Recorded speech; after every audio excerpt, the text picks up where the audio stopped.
Good afternoon my dear students, सभी को नमस्कार, जय हिंद और राधे राधे। सारे बच्चे क्लास में आ जाइए, अपनी अपनी अटेंडेंस दे दीजिए। यस गाइस, सारे बच्चे आ जाएं। Be punctual, you have to be on time. हाँ बेटा जी, I am still waiting for your attendance. Nirmala ji good afternoon, बाकी बच्चे भी क्लास में आ जाएं। जल्दी करो बच्चे, लेट नहीं होना चाहिए आप लोगों को। खुशी बेटा गुड आफ्टरनून, बाकी बच्चे भी आओ जल्दी से। Yes guys. हाँ बेटा जी। जगजीवन, आशुतोष, सूफिया खातून, प्रदीप, रितु सिंह, अजीत, गुलशन, मानस, अर्पित, अभिजीत, सभी को गुड आफ्टरनून। धर्मपाल, आकाश, शिवकरण, प्राची, कृतिका, हरि, रेणु छेत्री, आमना, सिद्दीकी, खुरसुम, अलीशा अंसारी, अमित, सभी को नमस्कार, जय हिंद। जैन आलम, नितराज, अर्पित, ओके, ऐश्वर्या, रंजना, कनिका, शेफाली। चलिए, तो अब 2:01 हो चुके हैं, तो आइए शुरू करते हैं आज की क्लास। तो कल हमने 2023 के क्वेश्चन अनसीन पैसेज देखा था। देवयानी चौधरी, अमित कुमार जी नमस्कार। बच्चों, आज हम 2022 का मैंने आपको कुछ क्वेश्चन दिए थे, आपको याद होगा, और मैंने आपको होमवर्क दिया था। तो सबसे पहले मैं इसको समझा देता हूँ। क्वेश्चन तो सारे हमने समझ लिए थे, याद होगा आपको, आप लोग होमवर्क करके लाए होंगे, तो जरा इस अनसीन को पढ़ लें। ठीक है, ये 2022 का अनसीन पैसेज है। 2022 के बाद हम 2021 में चलेंगे, ठीक है। उसके बाद समय बचा तो 2020 का भी चलेंगे, ठीक है बेटा। चलिए, शाबाश। तो बेटा शुरुआत होती है यहां से। Not so long ago a book on human origins would have devoted a substantial number of pages to description of fossil evidence for primate evolution। इसका मतलब क्या है, आइए समझते हैं। तो बेटा कि नॉट सो लॉन्ग हो गए, कि बहुत पुरानी बात नहीं है। A book on human origins की एक किताब जो इंसानी ओरिजिन की, इंसान की उत्पत्ति कैसे हुई, इस पे डिवोटेड यानी कि इस पे आधारित या पूरी तरह समर्पित है। A substantial number of pages, जिसमें अच्छी खासी संख्या में कुछ महत्वपूर्ण पन्ने होंगे। To description of the fossil evidence, जिसमें फॉसिल सॉरी गाइस, फॉसिल में जीवाश्मों के एविडेंस होंगे, है ना। फॉर प्राइमेट,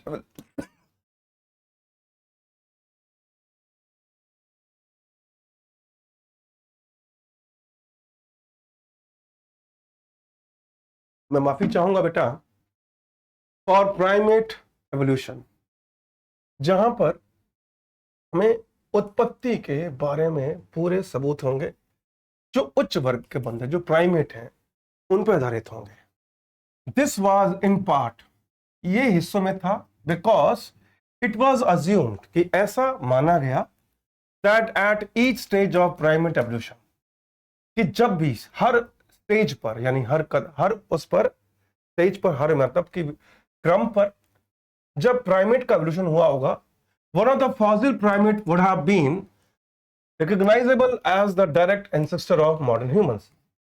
तो जितने भी फॉसिल मिले, यानी जितने भी जीवाश्म मिले उन प्राइमेट्स के, उनमें से कहीं ना कहीं कोई ऐसा जीवाश्म होगा जिसकी पहचान मॉडर्न इंसानों, यानी कि वर्तमान इंसानों के पूर्वज के रूप में हुई होगी। आगे, however however we now know that for various reasons many of these taxa are highly unlikely to be ancestors to living higher primates। मतलब यद्यपि we now know, कि अब हमें पता है, however मतलब यद्यपि हमें अब पता है, वेरियस रीजन यानी कई कारणों से, कि इनमें से कई जो हैं, जो जीव वर्ग, टेक्सा मतलब जीव वर्ग, आर हाईली अनलाइकली भी, वो मुश्किल है। अनलाइकली मतलब चांस ही नहीं है, या फिर संभावना ना के बराबर है कि वो हमारे पूर्वज होंगे, ठीक है। Instead this account will, instead का मतलब के बजाय, this account will concentrate on what we know of evolution, कि ये जो अकाउंट है, अकाउंट मतलब हिसाब किताब नहीं, ये जो हमें जानकारी मिली है या सबूत मिले हैं, है ना, वो फोकस करते हैं on what we know on evolution, कि हम क्या जानते हैं इंसान की एवोल्यूशन यानी उत्पत्ति और उसके विकास के बारे में, and relationship of the great apps, और हमारा रिश्ता उन महान बंदरों से। ग्रेट एप्स मतलब जो शुरुआती एप्स थे जिनसे हमारा, है ना, विकास हुआ। आगे, it will review how long western scientist have known about the greater apps, कि ये रिव्यू करेगा कि हाउ लॉन्ग, कि कितने लंबे समय से जो पश्चिमी वैज्ञानिक हैं हैव नोन अबाउट, उनको पता है इन एप्स के बारे में। आगे, and it will show how ideas about their relationship to each other, और ये दर्शाता है उनका क्या आइडिया है, क्या विचार है, या क्या वो सोचते हैं इस रिलेशनशिप के बारे में आपस में। ईच अदर मतलब इंसान और एप्स के बारे में। आगे, एंड टू मॉडर्न ह्यूमंस, और जो वर्तमान के मॉडर्न इंसान हैं, हैव चेंज, वो बदल चुके हैं। It will also explore which of the living apes is the most closely related to modern humans, और ये इस बात को भी एक्सप्लोर करेगा, खोजेगा कि जो लिविंग एप्स थे उस जमाने में, वो आज के मॉडर्न ह्यूमन से किस वर्ग में रिलेटेड थे। क्या ये क्लियर हुआ? क्या ये क्लियर हुआ बेटा? जल्दी से बताइए, हम आगे बढ़ेंगे।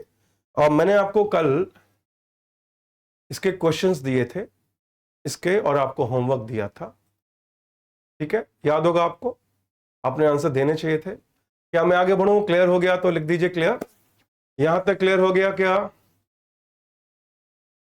हाँ बेटा, यहां तक क्लियर हो गया तो लिख दीजिए CL। यस गाइस, चलिए से बताइए, क्या यहां तक क्लियर है? क्लियर हो गया है तो CL लिख दीजिए। क्लियर हो गया यहां तक तो CL लिख दीजिए। अच्छा, जो बच्चे आज क्लास में शुरुआत से आए हैं, यदि वो क्लियर नहीं लिखेंगे तो उन बच्चों को मौका मिल जाएगा नो लिखने का, जो लेट आए हैं, राइट। वो ऑब्वियसली कहेंगे हम लेट हो गए, तो उनको, यदि मैक्सिमम बच्चे यदि क्लियर हुआ है तो क्लियर लिखेंगे, तो अपने आप ही आपका समय बचेगा। इसलिए मैं कह रहा हूं क्लियर होने पे क्लियर पक्का लिखा करो। चलिए आगे बढ़े। यस गाइस, आगे बढ़ते हैं। अमंग द टेल्स ऑफ, वो जो कहानियां हैं, एक्सोटिक एनिमल्स, वो जो अजीब और गरीब जानवर हैं, कि जो पुराने जमाने में कहानियां होती थी अजीब और गरीब जानवरों की, brought home by explorers and traders, जिनको घर लाया जाता था किसके द्वारा? एक्सप्लोरर्स यानी खोजकर्ताओं के द्वारा, और उन व्यापारियों द्वारा। भाई व्यापारी आपको जमाना में क्या होता था? व्यापारी लोग जो है या फिर जो खोज करता है वो पूरी देश दुनिया घूमते थे, है ना। तो जब पूरी देश दुनिया घूमते थे तो जो भी अजीब गरीब उन्हें मिलता था वो ले आते थे, है ना बेटा। आगे, were descriptions of what we know as the great apes, वो एक विस्तार है, डिस्क्रिप्शन है, व्याख्या है कि जो हम जानते हैं, that is chimpanzees and gorillas. भाई चिंपैंजी और गोरिल्लास हर देश में तो नहीं होते, लेकिन जानते पूरी दुनिया के लोग थे। कैसे? बड़ा आसान है ना, कि भाई चिंपैंजी और गोरिल्ला हर देश में नहीं होते, लेकिन पता सबको था, क्योंकि जो व्यापारी थे या फिर जो खोज करता थे, वो जो जानवर उनके यहाँ या फिर जो भी पशु पक्षी उनको दिखते थे कि ऐसा तो देखा ही नहीं हमने, उसको ले जाते थे। ठीक है बेटा। आगे, from Africa and orangutans from Asia. Africa से क्या? चिंपैंजी और गोरिल्ला, और एशिया से ओरेंगुटैन। एरिस्टोटल ने कहा apes as well as the monkeys and bamboos in his Historia and Animalium, यानी कि उनकी जो एक किताब है हिस्ट्री पे आधारित, एनिमेलियम नाम की, उन्होंने इसमें एप्स, मंकीज और बेबून्स के बारे में उल्लेख किया है। लिटरली हिस्ट्री ऑफ एनिमल्स, जो इतिहास के जानवर माने जाते हैं।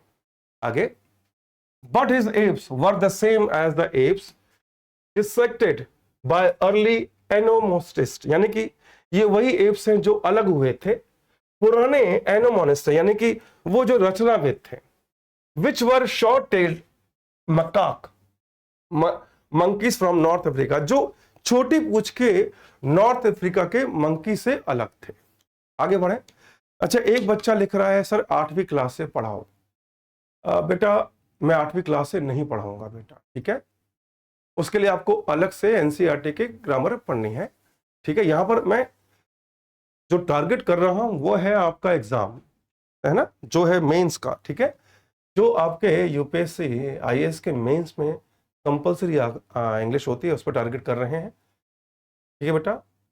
चलिए आगे बढ़ते हैं, क्योंकि सबसे अच्छा तरीका होता है प्रीवियस ईयर क्वेश्चन जिनसे पता लगता है, ठीक है बेटा। नेक्स्ट आगे बढ़ते हैं। क्या यहां तक क्लियर हो गया? जिनको क्लियर हो गया है प्लीज क्लियर लिख दीजिए, जल्दी से क्लियर लिख दो बेटा। यस गाइस, क्या ये क्लियर हो गया? क्या मैं आगे बढ़ूं? बेटा यहां तो मैं हिंदी में ही ट्रांसलेट कर रहा हूं, एग्जाम में कौन करेगा?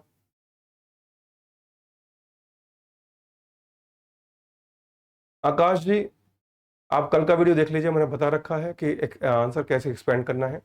चलिए आगे बढ़ते हैं, थैंक यू। नेक्स्ट आगे। One of the first people to undertake a systematic review of the differences between modern humans and the chimpanzees and gorilla was Thomas Henry Huxley. One of the first people का मतलब है कि जो शुरुआती लोग थे जिन्होंने इसका व्यवस्थित यानी कि सिस्टमैटिक तरीके से अवलोकन किया था, रिव्यू किया था। क्या किया था रिव्यू? अंतर जो वर्तमान के इंसान हैं, चिंपैंजीज और गोरिल्लाज हैं, और उनका नाम था थॉमस हेनरी हक्सली। यानी कि थॉमस हेनरी हक्सली उन लोगों में से एक थे जिन्होंने शुरुआत में सबसे पहले यह रिव्यू किया, क्या कि अंतर क्या है वर्तमान के इंसानों, चिंपैंजीज और गोरिल्लाज में, जिनका नाम है थॉमस हेनरी हक्सली। आगे, इन एन ऐसे एक ऐसे में entitled on the relation of man and lower animals sorry, कि एक ऐसे में जो जिसका शीर्षक है on the relation of man to the lower animals, की इंसानों का रिश्ता लोअर एनिमल्स में, कि जो लोअर वर्ग में आते हैं, ठीक है बच्चों। आगे बढ़े। That formed the central section of his 1863 book, जो फॉर्म की गई सेंट्रल सेक्शन 1863 की बुक में, जिसका नाम है evidence as to be man's place in nature. का हिंदी है कि वो सबूत कि इंसान का स्थान प्रकृति में कहां पर है, ठीक है बेटा। आगे, he concluded the anatomical difference between modern humans and chimpanzees, यानी कि उन्होंने निष्कर्ष निकाल के बताया कि शारीरिक रचना संबंधी एनाटोमिकल मतलब होता है शारीरिक रचना संबंधी अंतर, किसमें? मॉडर्न ह्यूमंस में और चिंपैंजीज में। And gorilla were less marked than the difference between the two African apes and the orangutan, यानी कि जो गोरिल्ला और चिंपैंजी थे उनसे कम अफ्रीका के एप्स और ओरेंगुटान इंसानी संरचना से मिलते थे। क्या यहां तक क्लियर है? जल्दी से बताइए, शाबाश।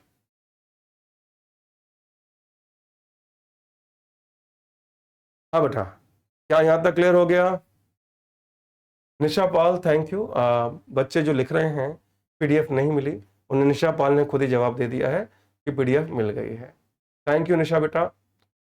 चलिए आगे बढ़ जाऊं मैं।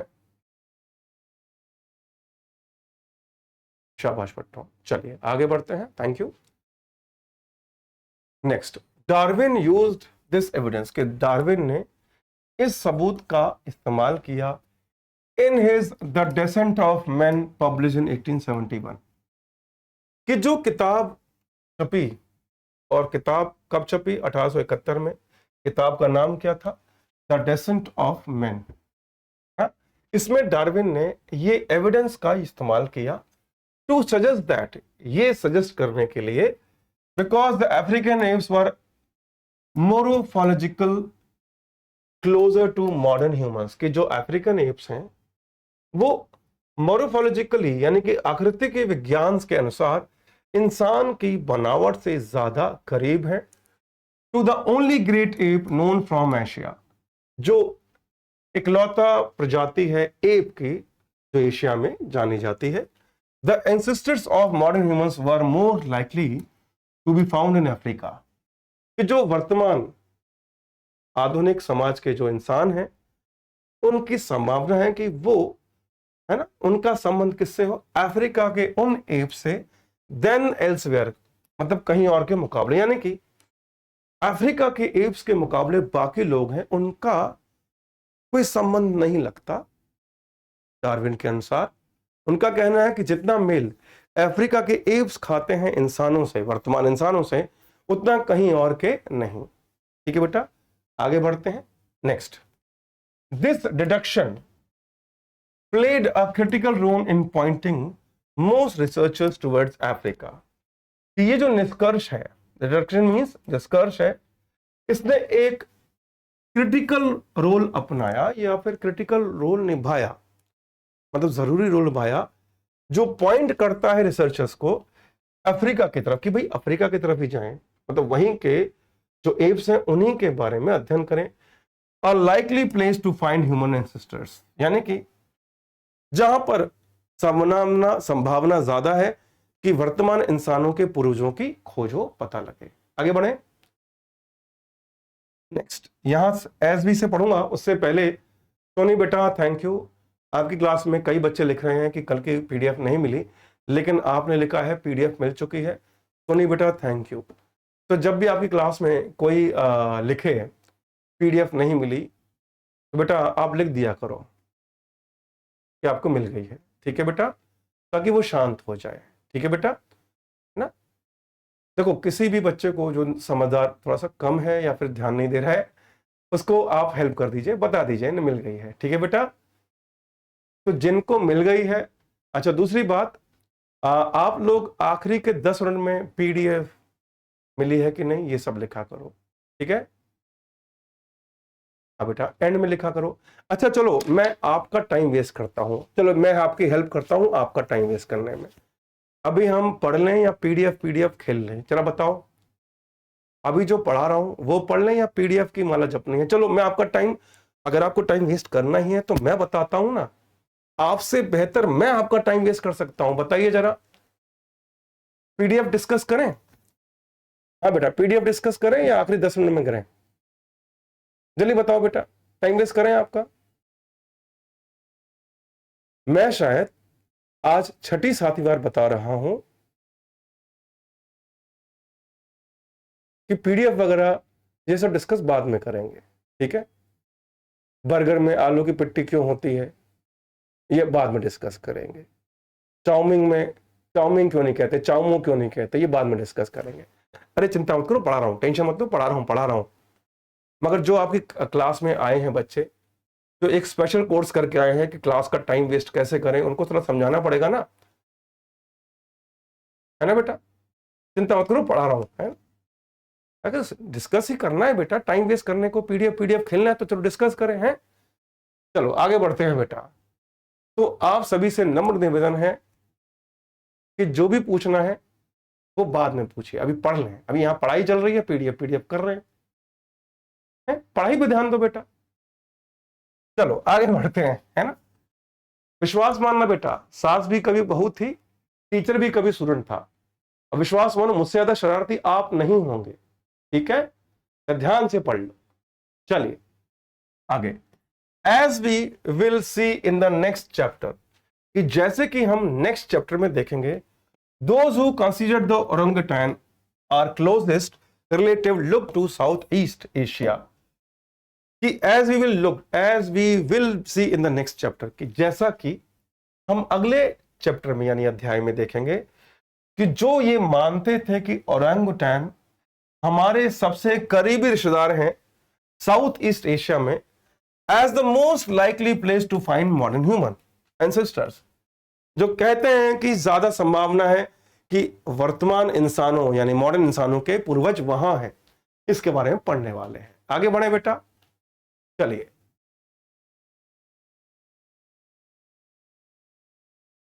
आगे बढ़े बेटा, चलिए यहां तक क्लियर हुआ? जल्दी से बताइए, क्या मैं आगे बढ़ूं बेटा? यहां तक क्लियर हो गया? यहां तक क्लियर हो गया, आगे बढ़ूं? अब देखिए, चलिए इसे क्लियर लिख दो, अगर क्लियर हो गया तो शाबाश। चलो शाबाश बेटा। Next.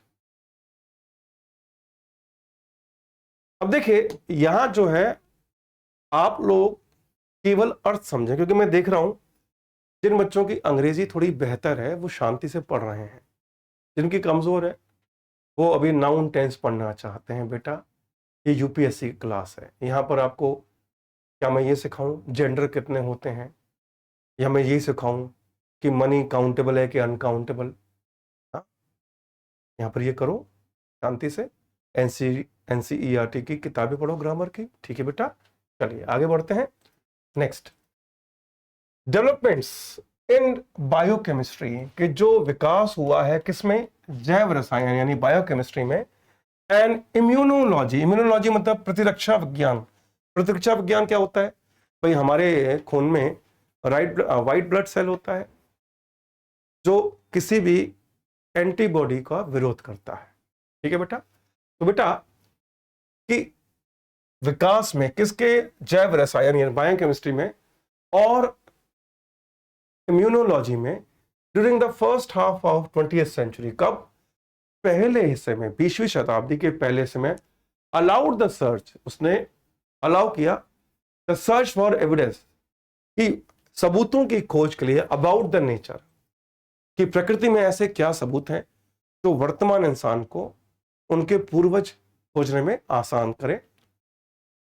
about the evidence of the about the nature of relationship between modern humans and the apes to be shifted from traditional morphology to the morphology of molecules। यानी कि इसमें क्या मतलब है कि 20वीं शताब्दी के पहले हिस्से में खोज ने जो सबूत मिले प्रकृति के द्वारा, है ना, ये साबित किया कि जो रिश्ता है वर्तमान इंसान का एप्स से वो शिफ्ट हो गया ट्रेडिशनल मोरोफोलॉजी से, यानी कि जो पारंपरिक आकृति विज्ञान था, जो बॉडी स्ट्रक्चर है आकृति विज्ञान, उसको शिफ्ट कर दिया मॉलिक्यूल से। यानी कि हम पहले क्या सोचते थे कि हम केवल आकृति देख के अंदाज लगाएंगे कौन पूर्वज हो सकते हैं, मगर अब हम मॉलिक्यूल से पता लगाएंगे कि क्या अंदरूनी संरचना है। आगे, the earliest attempts to use proteins to determine primate relationship were made just after the turn of the century. यानी कि जो शुरुआती कोशिशें हुई प्रोटीन्स का यूज करके यह तय करने के लिए कि जो प्राइमेट रिलेशनशिप है एप्स का, है ना, just after the turn of century, वो केवल अंत में, सेंचुरी के अंत में यह कोशिश हुई कि यह रिश्ता बनाना कि भाई क्या सबूत हैं जिससे पता लगे कि जो एप्स हैं वो हमारे पूर्वज है, कोई और जगह के एप्स नहीं हैं। इसके लिए किसका यूज किया गया, प्रोटीन्स का, ठीक है बेटा। आगे बढ़ते हैं। नेक्स्ट, है ना, प्रोटीन्स की प्रणाली को, अब देखो साइंस का स्टूडेंट तो नहीं हूं मैं तो इसको मैं ज्यादा नहीं बताऊंगा, but the first result of new generation of the analysis were reported in the early 1960। मगर जो सबसे पहली report I knew generation analysis के लिए, वो रिपोर्ट की गई 1960 की शुरुआत में।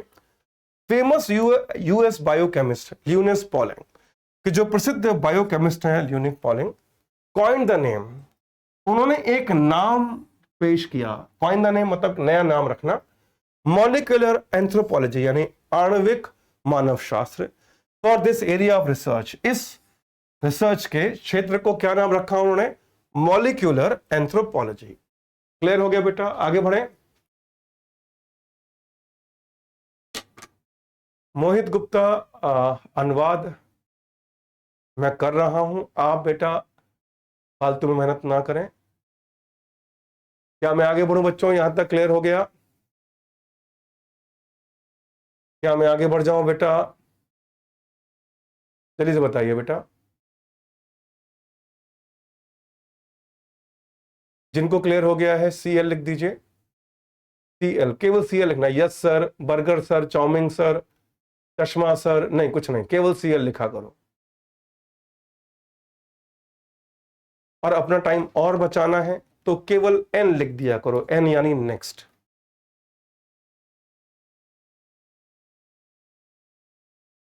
चलिए ये देखो एक बच्चा है, इसे कोई काम नहीं लिख रहा है, कौन कौन दोबारा क्लास देखेगा? इसका नाम लाना जरा, सबसे राइट में जो इसका नाम दिखाना।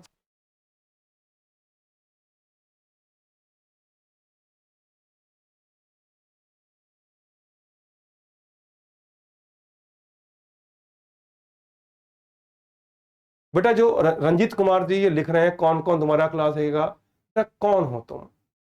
हाँ, अपनी पढ़ाई पे ध्यान दो, केवल पढ़ाई पे ध्यान दीजिए, ठीक है? चलिए नेक्स्ट। देखो अपने कमेंट्स से ये साबित मत करो कि हमसे ना हो पाएगा।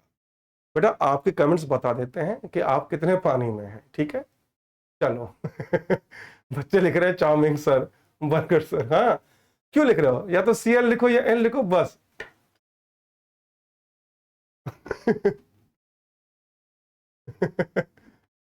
ये कौन है अभिषेक? ये रोज मेरा बर्थडे बनाता है। एक काम कर भाई, तो मेरा बर्थडे मना रहे हो ना, आ जाओ साउथ अफ्रीका, आ जाओ मेरे पास, है ना? बर्थडे मना लो आकर, आ जाओ बेटा, है ना? आ जाओ बेटा, आ जाओ, तुम आ जाओ, वही गिफ्ट है मेरी, है ना? चलिए आगे बढ़ते हैं। टू रिपोर्ट्स की, दो रिपोर्ट्स बोथ पब्लिश इन 1960, जो पब्लिश हुई, दोनों ही रिपोर्ट्स पब्लिश हुई 1963 में, प्रोवाइडेड क्रूशियल एविडेंस, उसने एक महत्वपूर्ण एविडेंस प्रोवाइड किया, ठीक है? एमाइल जकर, देखो ये नाम भी तो अजीब है, जकर कैंडल, ओके, इसका नाम है एमाइल जकर कैंडल। अनदर पाइनियर, कि एक और पाइनियर जिनका एक स्थान है, नाम है, मॉलिक्यूलर एंथ्रोपोलॉजिस्ट हैं। ये कौन है? Molecular anthropologist. Described how he used enzymes, उन्होंने ये डिस्क्राइब किया कि कैसे उन्होंने एंजाइम्स का इस्तेमाल किया to break up the protein, ताकि प्रोटीन को ब्रेकअप कर सके, उसको और छोटा किया जा सके, मतलब ब्रेक करके ना प्रॉपर्टी देखने के लिए, ठीक है? Haemoglobin from blood red cell into its peptide, कि हीमोग्लोबिन जो ब्लड रेड सेल में होती है उसके पेप्टाइड को, यानी कि पेप्टाइड उसके जो कंपोनेंट हैं उसमें जो जो शामिल है उस चीज को, and that when we separated them, और जब उसको हम अलग करते हैं प्रोटीन को, using a small electric current, उसमें इलेक्ट्रिक करंट का यूज करके जब सेपरेट करते हैं हीमोग्लोबिन के प्रोटीन को, the patterns made by the peptides, तो जो पैटर्न बनता है पेप्टाइड द्वारा, है ना, फ्रॉम अ मॉडर्न ह्यूमन, वर्तमान इंसानों का, अ चिंपांजी एंड गोरिल्ला वर इनडिस्टिंग्विबल, यानी कि बिल्कुल ऐसे ही थे, मतलब अभेद्य थे। इनडिस्टिंग्विशेबल का मतलब है कि इसको अलग नहीं किया जा सकता, कि जैसा इंसान का है वैसा ही गोरिल्ला का है, और वैसा ही किसका है? चिंपांजीज का है। आगे बढ़ जाऊं बेटा। और राजा बाबू लिख रहे हैं इंग्लिश के सेंटेंस कैसे लिखें, बेटा आपको सीखने पड़ेंगे, क्लियर? इंग्लिश के लिए बच्चे थोड़ा ताली बजा दीजिए। ये लिख रहे हैं एग्जाम में आया है क्या? नहीं बेटा नहीं आया है, मैं मजे लेने के लिए पढ़ा रहा हूं, है ना? नहीं आया इंग्लिश, तुम रहने दो बेटा। ये लिख रहा है एग्जाम में आया है क्या? बेटा इंग्लिश कोई कोर्स किया है क्या? बेवकूफी का कोई कोर्स करके आए हो क्या?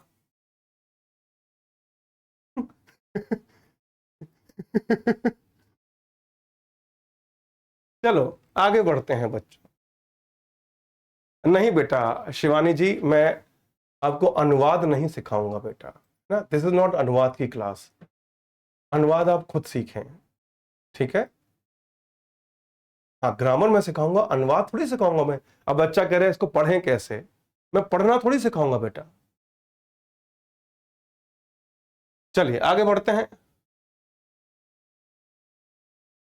चलिए द सेकेंड कॉन्ट्रीब्यूशन, जो दूसरा योगदान है, वो किया गया मॉरिस गुडमैन द्वारा। किसके द्वारा? मॉरिस गुडमैन के द्वारा। Who has spent his life, जिन्होंने अपनी जिंदगी व्यतीत की है किसमें?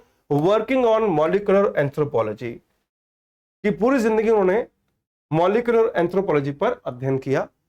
Who use techniques borrowed from immunology, जिन्होंने जो टेक्निक है बोरो की, यानी कि ली, तो उधार लेना होता है, वैसे कोई टेक्निक अपनाना, to study samples of serum, क्या करने के लिए? सीरम के, यानी रक्त सीरम जो होते हैं, ब्लड के जो सीरम होते हैं, उसके सैंपल्स को अध्ययन करने में जो प्रोटीन होता है कॉल्ड एल्यूमिन, उसके अंदर के प्रोटीन को जिसे एल्यूमिन कहा जाता है, टेकन फ्रॉम मॉडर्न ह्यूमंस, जो लिया गया वर्तमान के इंसानों से, आगे एप्स से मंकीज, यानी कि वर्तमान जो बंदर हैं, इंसान है और मंकीज, उनसे एप्स से, he came the to the conclusion, वो इस निष्कर्ष पे आए दैट द एल्यूमिनस, जो एल्यूमिनस है वर्तमान इंसानों का, चिंपांजीज का, वो इतना एक जैसा लगता है कि स्ट्रक्चर को देखने से आप पता नहीं लग सकते कि कौन सा किसका है, यानी अलग नहीं कर सकते। क्या मैं आगे बढ़ूं बेटा? यहां तक क्लियर हो गया? क्या हम आगे बढ़े? क्या मैं आगे बढ़ जाऊं बेटा? निकिता कुमारी से एक सवाल आपकी क्लास के सारे बच्चे पूछिए कि निकिता पूरा अनसीन पैसेज नहीं पढ़े पहले? बाकी बच्चे पूछ लीजिए निकिता जी से, क्योंकि निकिता बहन आपको शायद पता नहीं है, कल मैंने इसके क्वेश्चन डिस्कस किए हैं हिंदी में। ठीक है निकिता जी, तो लेट आने के कुछ फायदे होते हैं जो आपको मिले हैं। चलिए आगे बढ़े। कल मैंने ये होमवर्क दिया था निकिता, इसमें तो शर्म आनी चाहिए थी बच्चों को कि कल मैंने इसी अनसीन पैसेज के क्वेश्चन दिए थे समझाने के लिए, और करके लाना ये कहा था। ठीक है, और फिर निकिता ये बताओ, निकिता बहन, मैं पूरा अनसीन ना पढ़ूं, उससे पहले क्वेश्चन डिस्कस करूं? निकिता बेटा, बेटा बैटरी लो हो गई है, चार्ज कर लो बेटा, है ना, बैटरी लो हो गई है, चार्ज कर लो। ठीक है, चलिए, है ना, कल मैंने इसके क्वेश्चन दिए थे, हिंदी में क्वेश्चन समझाए थे, कहा तो होमवर्क करके लाना। चलिए चलिए आगे बढ़े बेटा। Proteins are made up of a string, कि प्रोटीन उन स्ट्रिंग, स्ट्रिंग होती है तार, पतली पतली तारों को स्ट्रिंग कहा जाता है ना, कि proteins are made up of string, जिसे कहा जाता है amino acid. In many instances, कि कई बार one amino acid may be substitute from for another without changing the function of the protein, कि कई बार एक अमीनो एसिड को, है ना, सब्स्टिट्यूट किया जा सकता है बिना उसके प्रोटीन के फंक्शन को चेंज किए।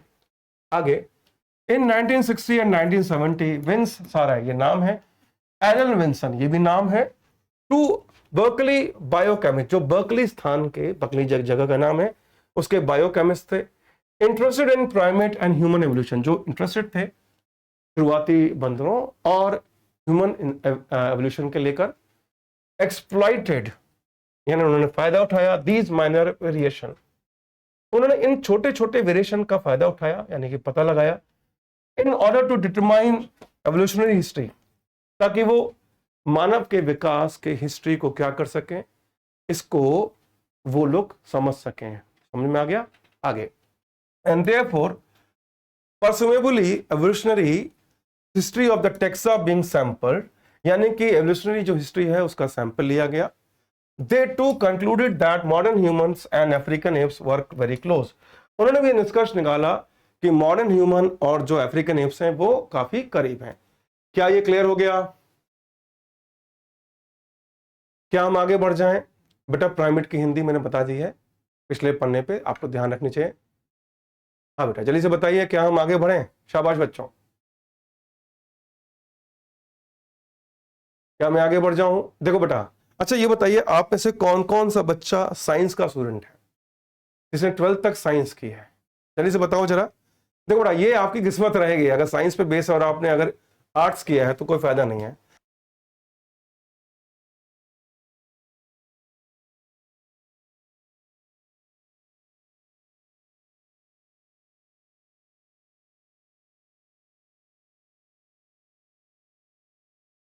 हाँ बेटा, ओके, तो बेटा अब देखो अनसीन पैसेज जो है, अगर कोई बच्चा आर्ट्स का है, साइंस पढ़ी नहीं है, और यदि अनसीन पैसेज साइंस का आ गया तो क्या करोगे आप? हाँ, नहीं समझ में आएगा बेटा। अगर आप आर्ट्स के स्टूडेंट हैं तो नहीं समझ में आएगा। तो क्या आप फोन करोगे, हेलो भैया अनसीन पैसेज साइंस का आया, इसको हिस्ट्री का करवा दो? नहीं होगा बेटा। तो ये तो बेटा लक पर है। यदि आप साइंस के स्टूडेंट हैं और साइंस पे आ गया, हो सकता है अनसीन पैसेज हिस्ट्री पे आ जाए, तो साइंस के स्टूडेंट को परेशानी होगी। क्लियर है? तो ये तो लक पर है बेटा। इसे क्लियर? चलिए आगे बढ़ते हैं नेक्स्ट। अब हम करेंगे क्वेश्चन। तो ये क्वेश्चन हमने कल किए थे, what does the author say about earlier assumption regarding evolution. कि ऑथर क्या कहता है, शुरुआती जो अजम्पशंस थे, जो लोगों की सोच थी, अंदाज था, उसको लेकर क्या था, एवोल्यूशन को लेकर, यानी कि मानव विकास को लेकर लोगों की क्या सोच थी। जरा बताइए answer, anyone?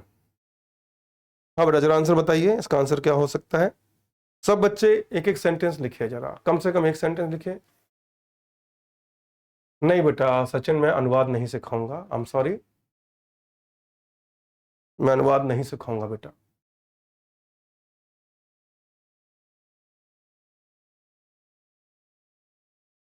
Very good, please answer. चलिए हाँ बेटा, जगजीवन, मैं और स्लो हो जाता हूँ। चलिए बताइए आंसर प्लीज।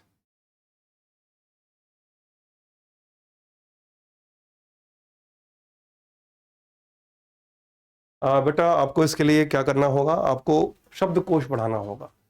यदि आप अपनी इंग्लिश इंप्रूव करना चाहते हैं।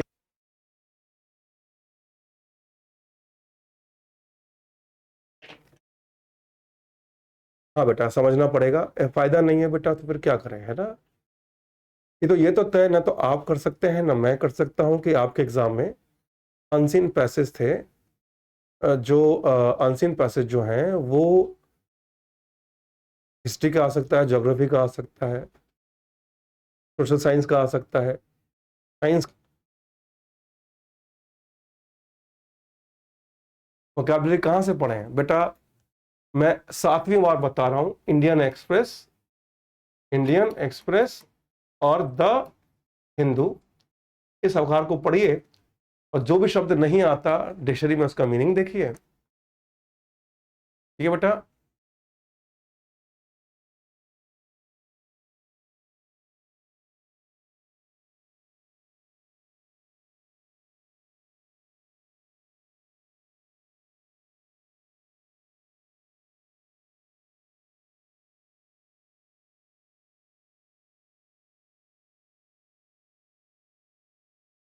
आंसर दीजिए, शाबाश। अच्छा वॉइस जा रही है क्या? देखो बेटा, अगर बफरिंग हो रही है तो बी एफ एफ लिख दीजिए, बी एफ एफ लिख दीजिए यदि बफरिंग हो रही है तो। हाँ बेटा अगर बफरिंग हो रही है तो बी एफ एफ लिख दीजिए जल्दी से।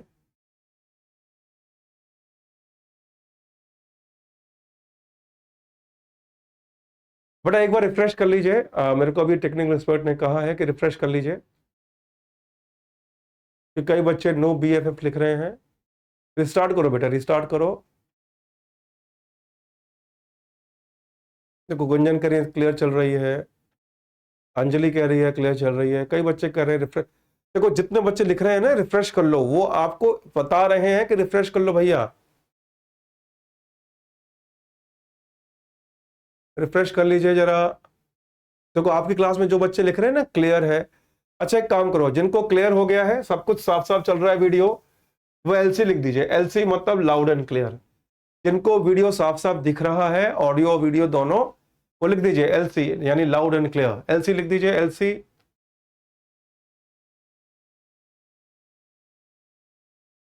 ये देखो ये डेंगर लिख रहा है और किलर किलर, अच्छा हाँ अब मैं पढ़ा रहा हूं। चलिए तो इसका आंसर अभी तक किसने दिया नहीं, अब मैं आंसर दे रहा हूं, ध्यान से देखिए। द ऑथर मेंशंस, कि ऑथर ये मेंशन करते हैं, द अर्लियर अजम्पशन, जो शुरुआती धारणाएं थी अबाउट एवोल्यूशन यानी उत्कर्ष, इंसानी उत्कर्ष की, वो ये सजेस्ट करती है कि at each stage of primate evolution, की हर स्टेज में शुरुआती एवोल्यूशन के one of the fossil primates would have been recognisable, कि एक फॉजन यानी जीवाश्म जो पहचाने जाने वाला होगा as the directed ancestors of modern humans, जिससे पता लगा कि मॉडर्न ह्यूमंस कौन है। However, it is now understood that many of these fossils are unlikely to be ancestor to living higher primates। यानी कि जब प्राइमेट्स मिले शुरुआत में उनसे लगा कि ये हमारे पूर्वज हैं, लेकिन अब जो वर्तमान अध्ययन है उससे पता लगता है कि ये प्राइमेट्स लगता नहीं कि हमारे पूर्वज होंगे। हाँ बेटा, अनलाइकली मतलब असंभव लग रहा है, क्योंकि शुरुआत में भाई जब खोज की होगी तब इतना एडवांस नहीं होगा टेक्नोलॉजी, तो लोगों को लगा यही हमारे पूर्वज हैं। लेकिन अब ये क्लियर हो चुका है। क्या मैं आगे बढ़ूं बेटा? सुनो, सबसे दाएं वाली फिर से रुक गया, देखना। क्या मैं आगे बढ़ूं बेटा?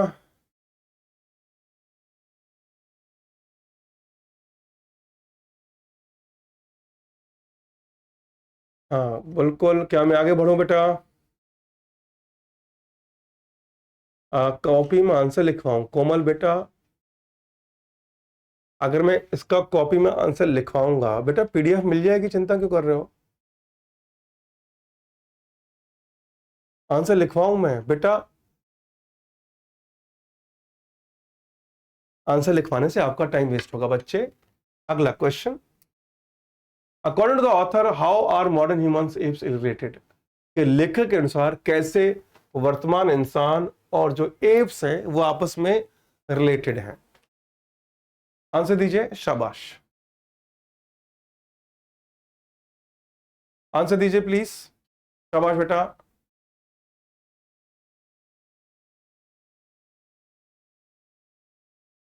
हाँ बेटा, आंसर दीजिए, शाबाश।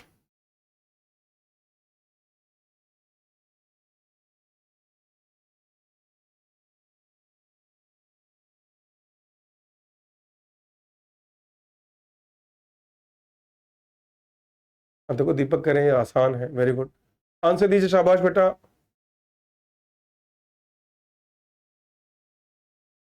सुभाष के लिए तालियां बजाइए जरा। सुभाष कह रहे हैं कंफर्म है यही आएगा क्या? सुभाष बेटा, अगर मैंने गलती से भी तुक्के से भी अगर कुछ पढ़ाया और वही अनसीन आ गया तो बेटा पुलिस मेरे को ना पैकेट में बांध के, है ना, बीड़ी की तरह ना बांध के ले जाएगी बेटा। उसके बाद मुझे बॉडी के हिस्सों से वहां वहां से दर्द होगा जो सोच भी नहीं पाया होगा मैंने कि कहां कहां यहां भी दर्द हो सकता है। ठीक है, देख रहा है यही आएगा क्या? ये देख रहा है कि यही आएगा अनसीन क्या? भाई मानना पड़ेगा यार।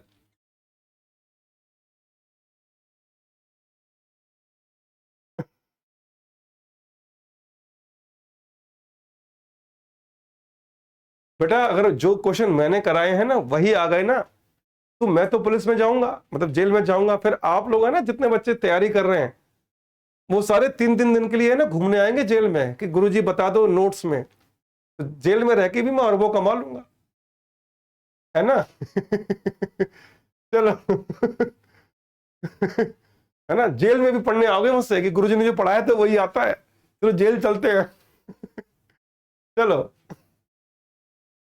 चलो आगे बढ़ते हैं बेटा। तो इसका आंसर क्या है देखिए भाई, लिखा क्या है, सवाल क्या था कि लेखक के अनुसार कैसे जो पुराने जमाने के बंदर हैं वो हम इंसानों से रिलेटेड हैं।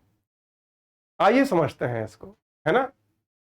देखो, अकॉर्डिंग टू द ऑथर के लेखक के अनुसार जो वर्तमान के जो मॉडर्न ह्यूमंस हैं वो क्लोजली रिलेटेड हैं, मतलब वो करीबी तौर से संबंधित हैं ग्रेट एप्स। यानी ग्रेट एप्स किसको कहा गया है ना, हमारे एंसेस्टर जिनको माना गया, मुख्य तौर से अफ्रीकन एप्स, इसमें आते हैं चिंपैंजीज और gorillas.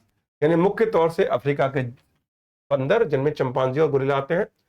This relationship is stronger than the one between modern humans, कि ये रिश्ता मजबूत है उनके मुकाबले जो मॉडर्न ह्यूमन से जोड़े आते हैं द ग्रेट एप जो एशिया के हैं उनसे मुकाबले में, जो है ओरंगुटैन। मतलब ओरंगुटैन से संबंध नहीं है, किससे है, जो अफ्रीका के एप्स हैं जिनको चिंपैंजी गोरिल्लास कहा जाता है। The evolutionary history indicates that modern humans and African apes share a close common ancestor. कि अफ्रीकन हिस्ट्री ये इंडिकेट करती है, इशारा करती है कि वर्तमान के इंसानों का अफ्रीका के एव से ना ज्यादा करीबी मतलब कि नाता है उनके पूर्वज के तौर पर। ठीक है बच्चों, आपको पता है एक क्लास है जिसमें देख रहा हूं मैं रक्षा, अमित, अंजू, नवीन, सिमरन, अंजू अगेन, रक्षा। इस क्लास में आज एक भी बिना काम का कमेंट नहीं आया, बच्चे केवल आंसर दे रहे हैं। आगे हमारे बच्चे क्लियर हो गया। श्रेया चौहान थैंक यू खुशबू बहन को बताने के लिए कि क्लास के साइड में यानी चैटिंग के बगल में पीडीएफ होते हैं। आगे बढ़ जाएं तो सबसे पहले तो मैंने क्या बताया था आपको पहले दिन कि आपको आंसर लिखना कैसे, एज अ थर्ड पर्सन। ठीक है बेटा, वेरी गुड। आगे बढ़ूं, क्या मैं आगे बढ़ूं बेटा? चलिए नेक्स्ट। अरे मॉडर्न हिस्ट्री नहीं है, मॉडर्न ह्यूमंस है। कौन है ये? सुधा बेटा, या मॉडर्न हिस्ट्री नहीं लिखा, मॉडर्न ह्यूमंस है बेटा। बड़ा एक काम करो, अपनी आंखें है ना, इनको थोड़ी देर है ना फिनाइल से धो लो बेटा, है ना, निकाल के ग्लास में फिनाइल से धो लो, फिर लगा लो बेटा, फिर दिखाई देगा बहन। ये मॉडर्न ह्यूमंस को मॉडर्न हिस्ट्री क्यों पढ़ रही है ना? आंखें बिल्कुल साफ हो जाएंगी बेटा। ठीक है चलो, मॉडर्न हिस्ट्री कहां से आ गया मॉडर्न हिस्ट्री? आप लोग सच में यूपीएससी की तैयारी कर रहे हो ना?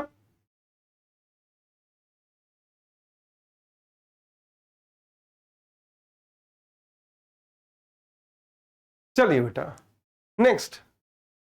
व्हाट लेट पता है जब मैं इस बैच में आया मैं सोच रहा था कि आज मजा आ जाएगा, यूपीएससी के बच्चे हैं,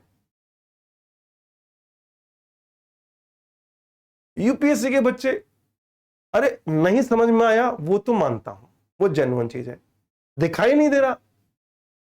ह्यूमंस को हिस्ट्री पढ़ लिया।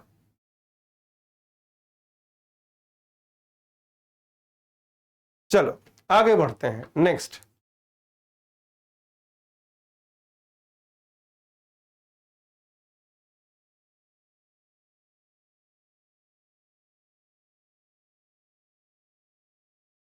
चलो नेक्स्ट बार। तो अब लेटर का मतलब है बाद में, क्रम में जो बाद में होता है। What later development took place in 20th century in investigating relationship of apes and humans.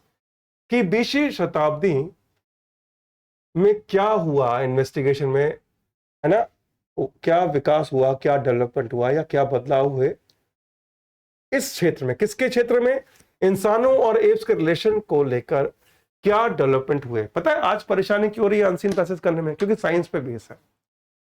ठीक है जरा आंसर देने की कोशिश करो, एक लाइन दे दो सब, सारे बच्चे एक एक लाइन लिखो जरा। मैंने बताया था ना 20वीं शताब्दी में कुछ बदलाव हुए।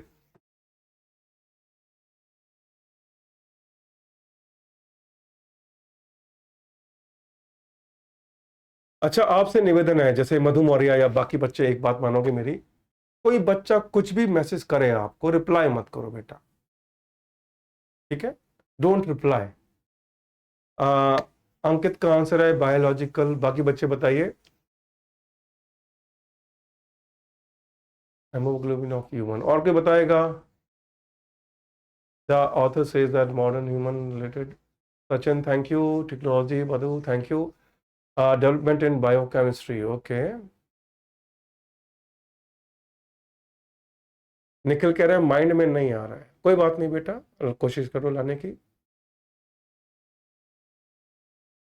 Development of new technology okay. Protein strain से अमीनो एसिड, वेरी गुड अनुज, वेरी गुड। स्ट्रिंग प्रोटीन,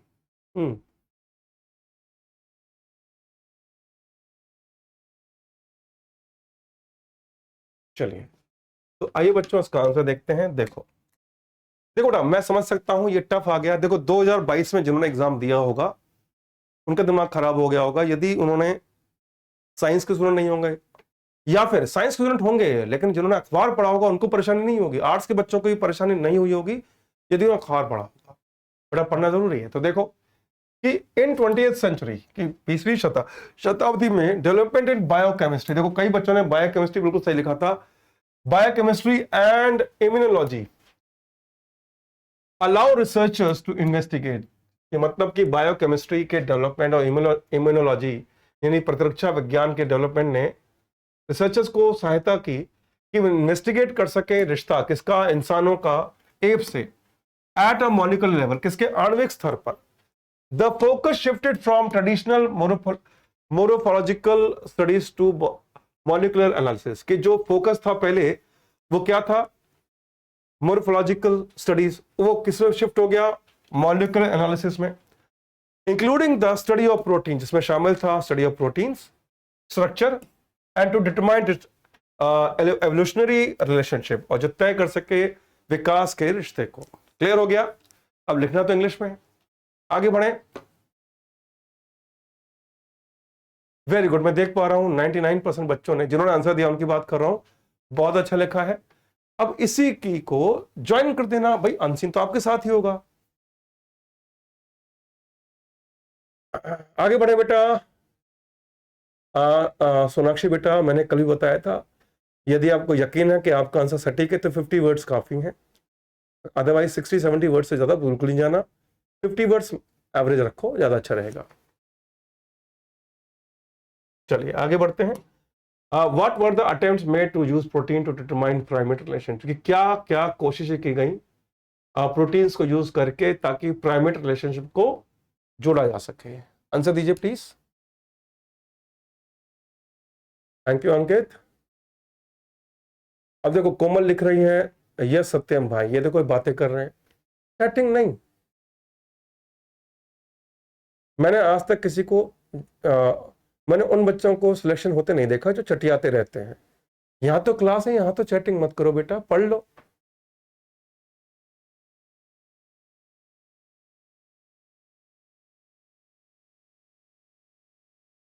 अब बेटा एक एवरेज होती है, लिखने की आदत डालो, एवरेज होती है, जैसे कि हर एक तो बताओ होता है, मैं एक सेंटेंस में लगभग 8 से 9 शब्द लिख पाता हूं, तो उसका अंदाज लग जाता है। चलो बेटा आंसर दो, शाबाश। Blood serum research, okay, molecule की चेंज करके, okay, DNA and RNA best combination, okay, और कोई आंसर आ रहा है?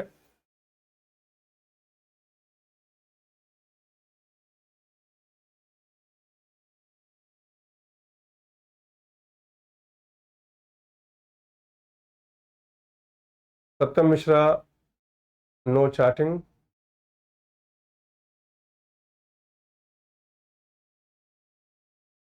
Sachin, Raksha, Rishika, Amit, Shipra, I am waiting for answers. Peptide molecules blood serum, okay, Avishka, okay guys, चलिए चलिए, तो आंसर क्या है? अटेम्प्ट्स टू यूज प्रोटीन्स, की कोशिशें की गई प्रोटीन्स का यूज करने ताकि तय किया जा सके primate relationship, included breaking down the protein haemoglobin, जिसमें शामिल था कि प्रोटीन के हेमोग्लोबिन को ब्रेक डाउन किया जाए इनटू पेप्टाइड, किसमें, पेप्टाइड कंपोनेंट्स में, और उसको एनालाइज किया जाए, उसका विश्लेषण किया जाए।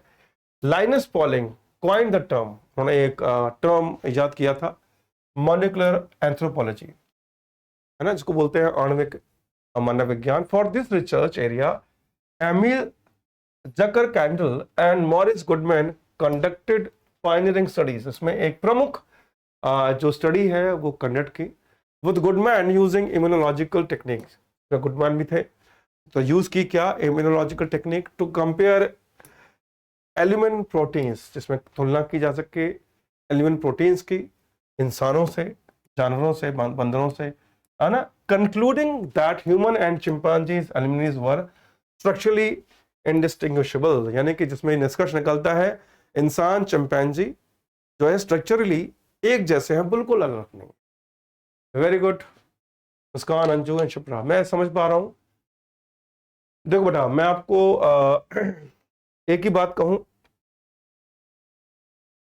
अच्छा अगला सवाल मैं दूं उससे पहले एक सवाल करूंगा। मान लीजिए कि यदि कोई व्यक्ति आपके पास आता है और कहता है कि उसे हिंदी नहीं आती, उससे हिंदी सीखने के लिए आप क्या सलाह देंगे, जरा बताएं। मैं अगला क्वेश्चन, अगला और आखिरी क्वेश्चन जो है मैं डिस्कस करूं इस अनसीन पैसेज का, मुझे बताएं आपको यदि कोई कहे कि मातृभाषा सीखनी है, जैसे आप में से कोई बंगाली है, या आप में से कोई हरियाणवी है, या बिहार का भोजपुरी बच्चा है, आप क्या सलाह देंगे कि क्या तरीके से हिंदी सीखी जाए? हाँ, जरा बताइए। Very good. मुस्कान कह रही है आज मैंने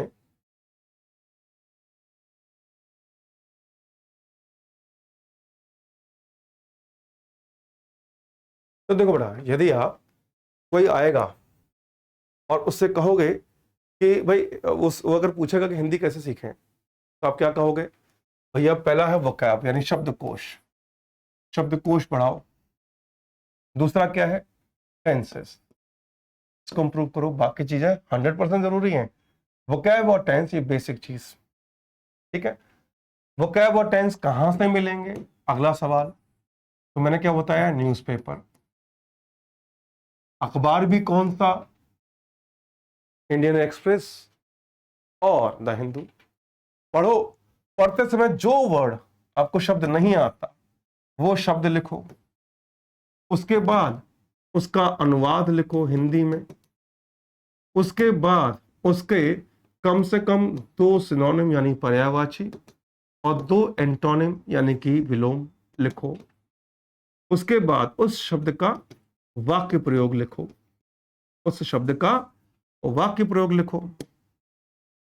ये एक तरीका है किसी भी भाषा को इंप्रूव करने का, बेहतर करने का। Am I clear?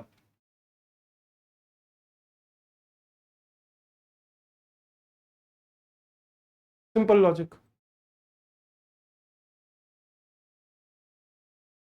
बेसिक तो करना पड़ेगा आपको बेटा, अनुवाद तो सीखना पड़ेगा आपको। खुशबू बेटा कह रही है पीडीएफ नहीं मिला। बेटा खुशबू बहन का जरा आप लोग जवाब दें। मैं खुशबू बहन को जवाब देने में असमर्थ हूं, तो आप लोग जवाब दे दें। तब तक अगला और आखिरी सवाल इस अनसिन का। In what way does the latest research prove the relationship between apps and human? कि किस तरीके से लेटेस्ट रिसर्च जो प्रूव करती है बंदरों और रिलेशन और इंसानों का रिश्ता? आंसर दीजिए, शाबाश।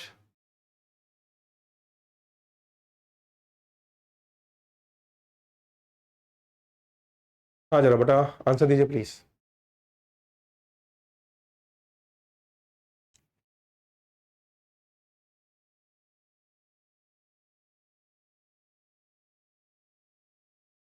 अच्छा, कुछ बच्चे अब अपना नाम बुलवाने के लिए लिख रहे हैं पीडीएफ नहीं मिला। मासूम बच्चे। अपना आंसर दीजिए, एक एक सेंटेंस में दे दीजिए आंसर, शाबाश।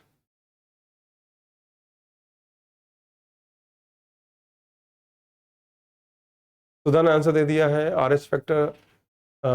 दुगीमन मुंडा, ओके।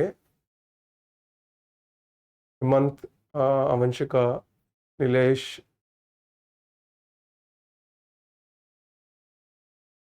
ओके। सौरभ, खुशबू कहाँ हो ये नहीं लिखना था Saurabh.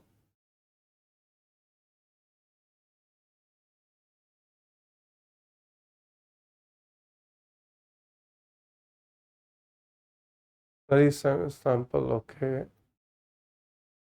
Bye same protein and amino acid, okay Shipra.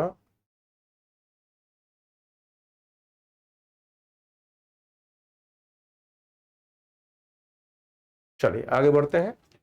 तो चलो आंसर देते हैं, इसका आंसर देता हूं मैं। इसके बाद मैं आशा करूंगा कि अगला जो अनसीन है वो आपके लिए आसान हो। वो हम करेंगे 2021 का। हाँ बेटा ये थोड़ा टफ था, मैं समझ सकता हूँ। The latest research involving the analysis of protein structure, के लेटेस्ट रिसर्च जिसमें शामिल है विश्लेषण किसका? प्रोटीन स्ट्रक्चर का। Shows that modern humans and African apes are very closely related. दर्शाता है कि जो वर्तमान इंसान है और अफ्रीका के एप्स हैं वो आपस में, है ना, करीबी संबंधी हैं। The studies of protein sequence, जो प्रोटीन सीक्वेंस का जो अध्ययन है, माइनर वेरिएशन में छोटी छोटी अंतर है, उसने प्रोवाइड किया है वो सबूत जो क्लोज है विकासात्मक रिलेशन, यानी कि क्लोजली रिलेशनशिप को जो कंफर्म करता है इंसानों का अफ्रीकन एप्स के साथ, है ना, कि ये हमारे कॉमन एंसेस्टर्स हैं। आगे बढ़े बेटा। क्या मैं आगे बढ़ जाऊं? हम नया अनसीन पैसेज करें। देखो हमने 2023 का अनसीन पैसेज कर लिया, 2022 का कर लिया, अब हम 2021 का करेंगे। ठीक है। हाँ बेटा, क्या मैं आगे बढ़ूँ? 2021 का अनसीन पैसेज करें। देखो बेटा, अनसीन करने का सब, देखो सबसे अच्छा है कुछ भी करो तो प्रीवियस ईयर क्वेश्चन से करो। ठीक है बेटा, चलिए। तो बेटा ये 2021 का अनसीन पैसेज है। पहले मैं आपको क्वेश्चन दूंगा, क्वेश्चन डिस्कस करेंगे, इसके बाद हम लोग उसका अनसीन देखेंगे। चलिए, तो पहले क्वेश्चन देख लेते हैं। पहले क्वेश्चन का अर्थ क्या है जरा बताइए। According to the passage, what are the factor responsible of evolution of life on earth? कि कहानी के अनुसार या गद्य के अनुसार कौन कौन, अच्छा मैं क्यों बता रहा हूं, तुम लोग बताओ।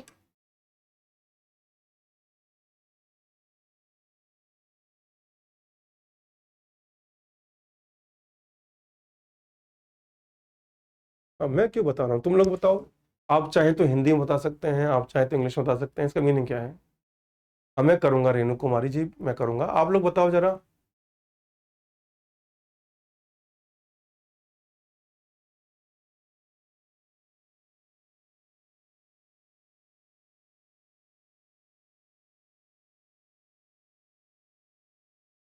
हाँ बेटा जरा बताइए, पहले क्वेश्चन का अर्थ क्या है।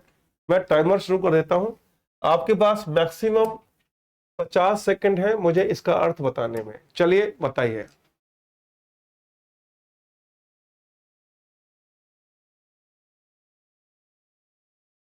अच्छा, पृथ्वी का निर्माण कैसे हुआ? ओके। कमीने, ये क्या लिख रहा है? करीना बेटा ये लड़ाई मत करो। तू ना कमीना है एक नंबर का। ये क्या लिख रही हो करीना, क्या हो गया बेटा? ये सब लड़ाई ना करें प्लीज। ये चल क्या रहा है? ये यूपीएससी क्लास है बेटा, क्या कर रहे हो भाई?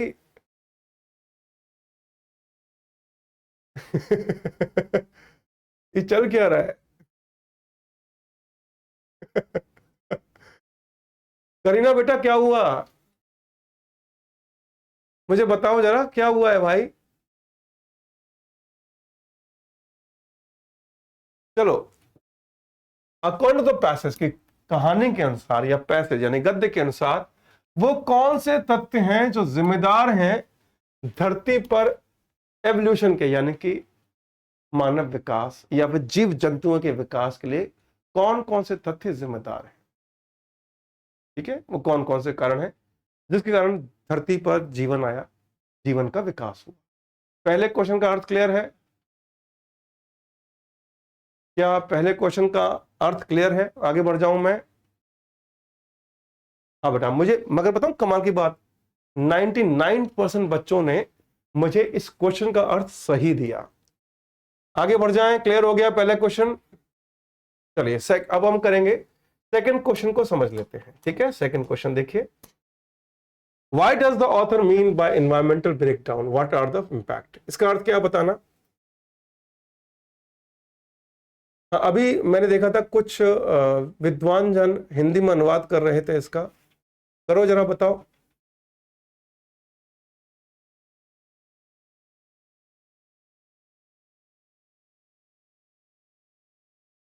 हाँ बच्चे बताइए जरा।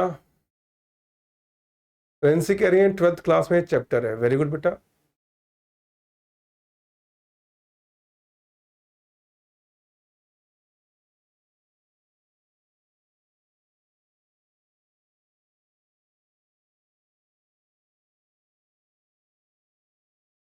ये तो बेटा मोहित आपने पुराने क्वेश्चन का आंसर दिया है कि गद्यांश के अनुसार पृथ्वी के जीवन के विकास में कौन कौन से कारक जिम्मेदार हैं। बिल्कुल सही, इसका मतलब बताइए।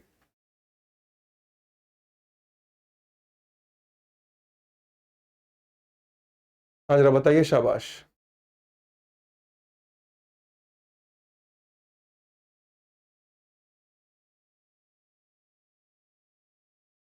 नहीं बेटा, ब्रेक डाउन का मतलब टूटना नहीं है बेटा। ये थोड़ी कि एनवायरमेंट, माहौल, कोई वो थोड़ी लकड़ी थोड़ी तोड़ रहे हैं।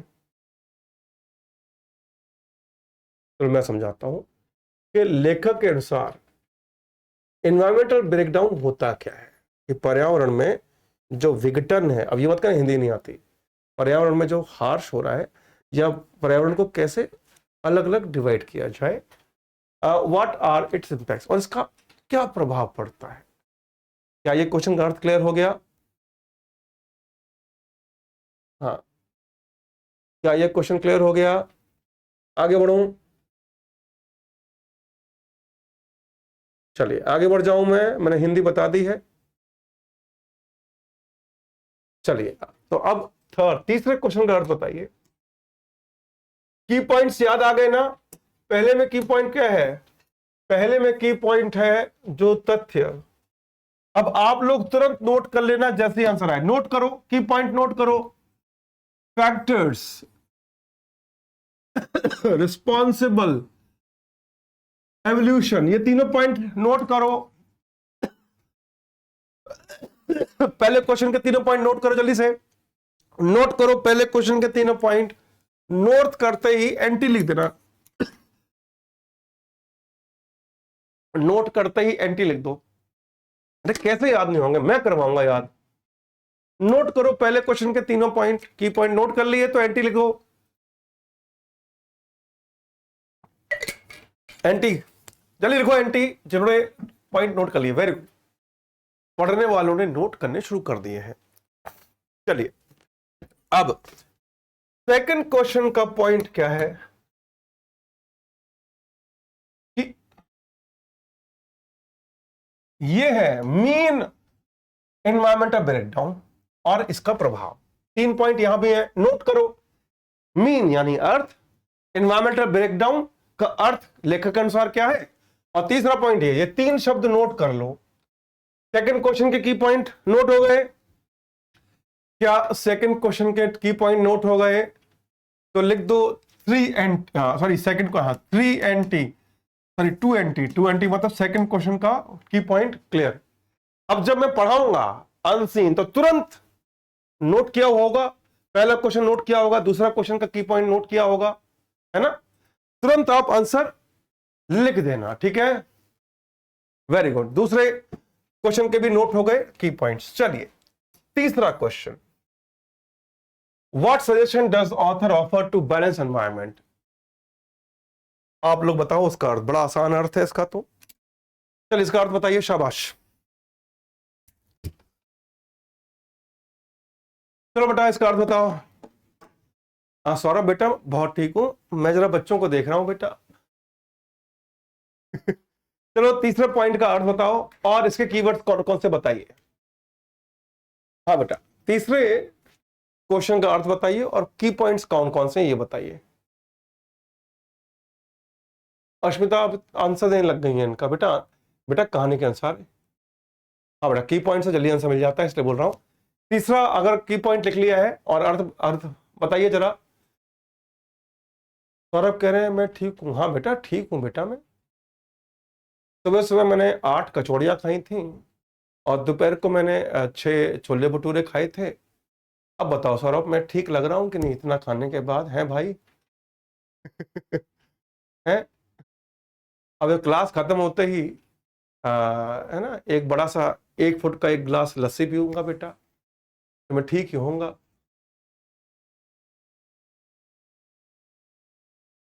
चलिए तीसरा लिख लिया, चलिए शाबाश। तो इसका अर्थ है कि क्या सलाह लेखक ने दी है या फिर ऑफर की है, क्या पेशकश की है बैलेंस, इन्वायरमेंट बैलेंस करने के लिए, विकास करने के लिए, मतलब बेहतर करने के लिए, एंड इनइक्विटी इन कंजम्पशन, और इसका जो उपभोग इंसान कर रहा है ना, पानी का, जंगल का, इसको कैसे बैलेंस किया जाए। तीनों पॉइंट नोट, तीनों पॉइंट नोट हो गए बेटा। आगे बढ़ूं? अरे कवि के अनुसार नहीं भाई, ये कविता नहीं चल रही है। ये एक वचन लिखा है पर्यावरण को बराबर रखना है। अच्छा very good Arushi, very good, शाबाश बेटा। तो 3 की पॉइंट है, एक नहीं 4 है। एक तो ऑफर कि क्या क्या पेशकश की है, कि क्या क्या हो सकता है। दूसरा एनवायरमेंट को बैलेंस रखना है, एनवायरमेंट को बेहतर करना है, और इसके जो उपभोग है इंसानों द्वारा इसको कैसे बैलेंस किया जाए। चारों की पॉइंट क्लियर हो गए, तीसरे क्वेश्चन के क्लियर हो गए तो एन लिख दीजिए, एन यानी नेक्स्ट।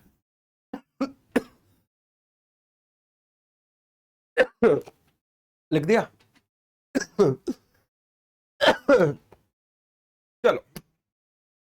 चौथे का अर्थ बताइए, चौथे क्वेश्चन का अर्थ बताइए।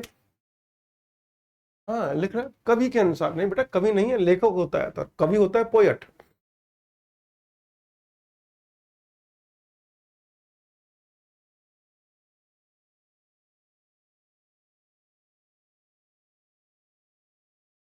How is life on earth being affected by climate change as per passage. इसका अर्थ बताइए प्लीज। ये तो आसान है, काफी आसान है बेटा। कल नहीं बेटा, अभी देखो आपका कल से शुरू हो जाएगा प्रेसी राइटिंग, ठीक है। तो आज है फ्राइडे, कल सैटरडे है, कल होगा बेटा प्रेसी राइटिंग, फिर मंडे को होगा प्रेसी राइटिंग, सैटरडे को प्रेसी राइटिंग, मंडे को प्रेसी राइटिंग, उसके बाद ट्यूसडे से केवल ग्रामर होगी।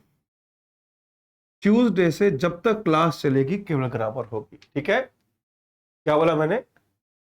कल हमने अनसीन पैसेज किया, आज भी हमने अनसीन पैसेज किया, कल हम प्रेसी राइटिंग यानी संक्षिप्त लेखन करेंगे, परसों मंडे को भी संक्षिप्त लेखन करेंगे। उसके बाद जब तक क्लास चलेंगे ग्रामर होगी, बिल्कुल बेसिक से, विद थ्योरी विद एग्जाम्पल, ठीक है, चिंता नहीं। क्या बात है, बच्चों के मीनिंग आने शुरू हो चुके हैं। नवीन, राजशिका, मुस्कान, रक्षा, शिप्रा और विनोद यादव, निर्मला, सूफिया खातून, राहुल राज, खुशबू, सोनू, नजमा, खुशी, अभिषेक, दीपेश, श्रीमंता, दिशा, अभय, शिफाली, मोहित गुप्ता, जगजीवन। Very good. सबके नाम नहीं ले पा रहा हूं, उसकी माफी चाहूंगा। तो लेखक के अनुसार how is life affected on earth, कि क्लाइमेट चेंज, जो जो जलवायु में बरसात आया है, कहानी के अनुसार उससे धरती पर जो जिंदगी है, यानी इंसान नहीं सारे जीव जंतुओं पर क्या असर पड़ा है। आगे बढ़े, क्या मैं आगे बढ़ूं? अगला क्वेश्चन करें, शाबाश। अगला सवाल, आखिरी सवाल है, इसके बाद हम कहानी पढ़ेंगे। आखिरी सवाल है, how is environmental breakdown related to probable food storage shortage, कि कैसे एनवायरमेंटल ब्रेक, अच्छा मैं क्यों बता रहा हूं, आप लोग बताओ मीनिंग। चलो बताइए, शाबाश। इस आखिरी क्वेश्चन का बताइए। अनु गौतम बेटा, मैं आपकी क्लास के कमेंट पक्का पढ़ता हूं, ठीक है, आप चिंता ना करें बहन या भैया, है ना। अनु लड़का लड़की दोनों हो सकते हैं ना।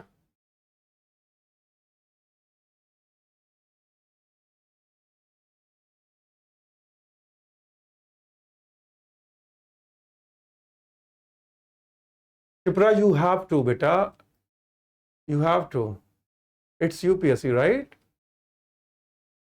ना। There is a class on Saturday too, Saturday को क्लास होगी बेटे मेरे ख्याल से। मैं भी,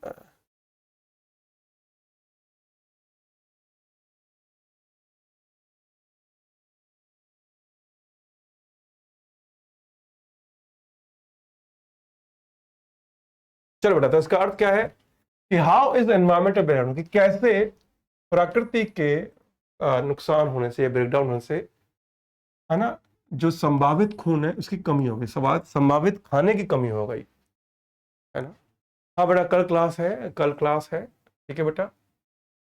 तो कल निश्चित तौर से क्लास है, 12:30, सॉरी 2 से 4 कल होगी। हाँ, कि खाने की कमी, है ना, जो पर्यावरण में जो ब्रेकडाउन हुआ, जो कमियां आई, उससे क्या खाने में संभावित कमियां हो सकती हैं।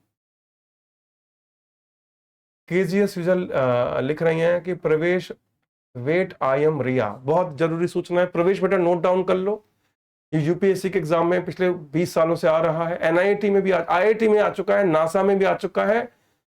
प्रवेश बेटा नोट कर लो। रिया बहन लिख रही हैं कुछ, है ना, बहुत जरूरी सूचना दी है ये सूचना मैं सोच ही रहा था। प्रवेश बेटा, आज तुम्हारा सिलेक्शन कंफर्म हो गया बेटा। प्रवेश मैं दावे से कर रहा हूं, अब तुम्हारा सिलेक्शन कंफर्म है बेटा। मैं बता रहा हूं बेटा, जिंदगी में कुछ बनना है, मोह माया से दूर दूर रहो। क्या बोल रहा हूं मैं? मोह माया से दूर रहो बेटा, करियर पे ध्यान दो।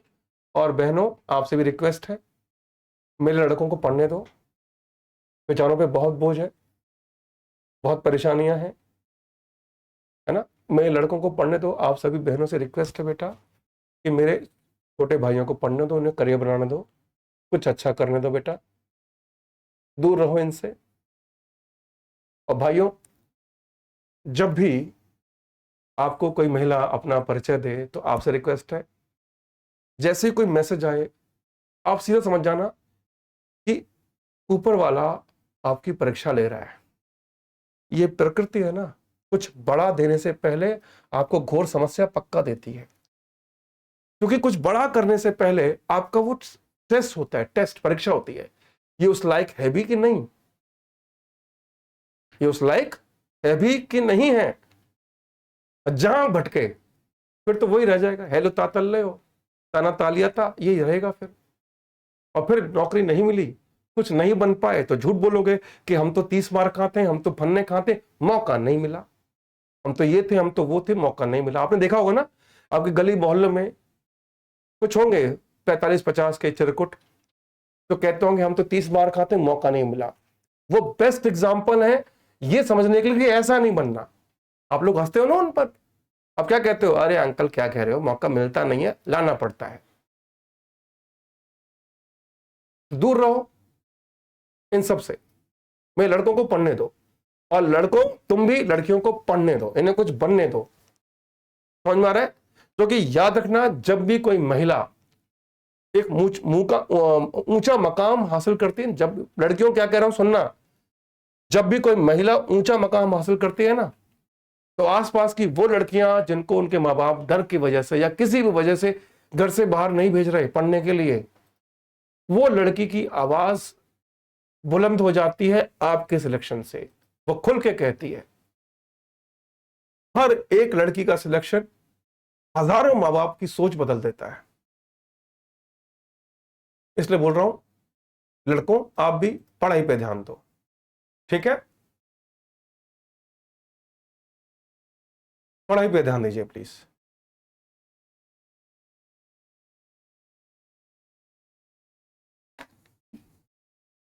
क्या हम आगे बढ़े बेटा? क्या मैं आगे बढ़ जाऊं? मैं एक शेर सुनाना चाहूंगा। ये शेर मुझे एक बच्चे ने सुनाया था। ये शेर एक बच्चे ने सुनाया था, बच्चे नहीं कहूंगा, नहीं बच्ची ने सुनाया था। आज की तारीख में वो एसडीएम है बेटा, एक क्षेत्र में, मैं नाम तो नहीं लूंगा उसका। उसने ये शेर मुझे आज से 6-7 साल पहले सुनाया था, और आज की तारीख में वो एसडीएम है, तो मैं कह सकता हूं उसका शेर पढ़ना। और ये शेर आजकल वायरल भी देखा है मैंने शॉर्ट्स में, कि तोड़ेंगे इश्क का गरूर हम इस कदर सुधर जाएंगे। तोड़ेंगे तोड़ेंगे इश्क का गरूर हम इस तरह सुधर जाएंगे। खड़ी रहेगी मोहब्बत रास्ते में, खड़ी रहेगी मोहब्बत रास्ते में, हम सामने से गुजर जाएंगे। तो बेटा, वो लड़की आज की तारीख में एसडीएम है, उसे एक ही चीज की परवाह थी, करियर, करियर और करियर। Is it clear? तो केवल पढ़िए, अपना करियर बनाइए, आगे बढ़ते हैं बेटा। चलिए चलिए, तो अब इसका क्वेश्चन का तो पता लग गया। इसमें कीवर्ड क्या क्या है? एनवायरमेंटल ब्रेकडाउन पहला कीवर्ड है, रिलेटेड दूसरा कीवर्ड है, संभावित संभावना है किसकी, खाने की कमी की तीसरा कीवर्ड। तो अब हम क्वेश्चन पढ़ लें, अब अनसीन पढ़ लें बेटा। चलिए नेक्स्ट, तो आइए अनसीन पढ़ते हैं बेटा। हाँ बेटा, थैंक यू थैंक यू। ये देखो कितने खुशहाल रिएक्शन अब आ रहे हैं, पढ़ते समय उतने आया करें बेटा। पढ़ते समय भी ऐसे किया करो। चलिए, तो अब ये इसका अनसीन पढ़िए पूरा, ठीक है? ये 2021 का है, इसको पढ़िए और एक काम कीजिएगा। क्वेश्चन मैंने पढ़ा दिए, कीवर्ड लिखवा दिए। अब जो भी इसमें पढ़ो और मैं हिंदी बताऊं, उसके बाद इसका एक प्रेसी राइटिंग, एक सारांश, एक लाइन का लिखिएगा सारे बच्चे। अब मैं इसको पढ़ने जा रहा हूं, क्या बोल रहा हूं मैं? अब मैं इसको पढ़ने जा रहा हूं, हिंदी में अर्थ बताऊंगा, उसके बाद एक एक लाइन इसका क्या निष्कर्ष है बताइएगा, ठीक है बेटा? तो आइए इसको पढ़ते हैं। अभी अभी जो क्वेश्चन किए हैं ना, पढ़े हैं, उन्हीं का ही क्वेश्चन है। Life on planet earth has been possible for millions of years, कि धरती पर जो जिंदगी है वो संभावना, उसकी संभावना हुई है लाखों सालों से, मुख्य तौर से, लार्जली मतलब मुख्य तौर से क्योंकि certain basic services associated with the biosphere, कि कुछ बेसिक सर्विस है, जो बेसिक मूलभूत जरूरतें हैं वो बायोस्फीयर मतलब जीव मंडल, जीव मंडल मतलब जहां पर जीव जंतु हो सकते हैं, रह सकते हैं, विकास कर सकते हैं। इंपॉर्टेंट अमंग दीज आर, इनमें से इंपॉर्टेंट है क्लाइमेट यानी जलवायु, रेडिएशन रेगुलेशन यानी कि रेडिएशन की नियमन, रेडिएशन एक सही मात्रा में रहे, माइक्रोबायल ट्रांसफॉर्मेशन यानी कि सूक्ष्म जीवी रूपांतरण, ये सूक्ष्म जीवी हैं माइक्रोबायल, उनका रूपांतरण है ना, मॉडिफाई करते हैं रूप, है ना, मॉडिफाई करते हैं, डेवलप करते हैं, एंड डीकम्पोजिशन यानी उपघटन यानी कि चीजें डीकम्पोज होती हैं, बायोलॉजिकल डाइवर्सिटी यानी जैव विविधता, भाई पूरी धरती पे एक ही प्रकार के प्राणी नहीं है, अलग अलग प्रकार के प्राणी हैं, एंड अपॉर्चुनिटीज और जो मौके मिलते हैं उनको लगातार आगे बढ़ने के यानी विकास के, बायोलॉजिकल उत्पादकता के द्वारा। ठीक है, इस चीज को जरा एक लाइन में इसका निष्कर्ष बताइए क्या हो सकता है, आप लिखेंगे मैं नहीं। हरोलाल कह रहे हैं पीटीए रिया को भोली भाली है ना, बेटा ऐसा नहीं है बेटा, मैं पीटता पीटता नहीं हूं बेटा ना, मारना पीटना अच्छी बात नहीं है। चलो बेटा का जरा निष्कर्ष निकालिए क्या होगा, मैं साइड में हट रहा हूं, आपके पास 60 सेकंड है, इसका निष्कर्ष, इस गद्य का, इस पैराग्राफ का निष्कर्ष लिखिए जरा। अरे मनी, अभी इन्वायरमेंटल ब्रेकडाउन थोड़ी हुआ है, जरा 60 सेकंड में लिखिए जरा, शाबाश।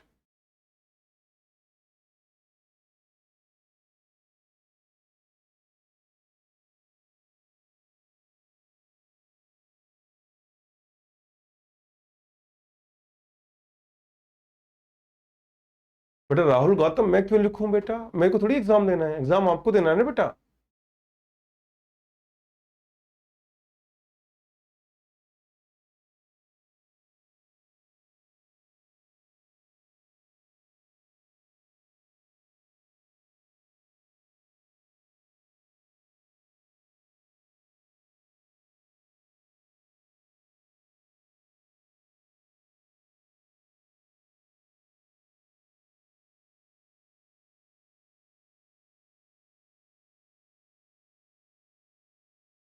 वेरी गुड, मुझे कई बच्चे अ,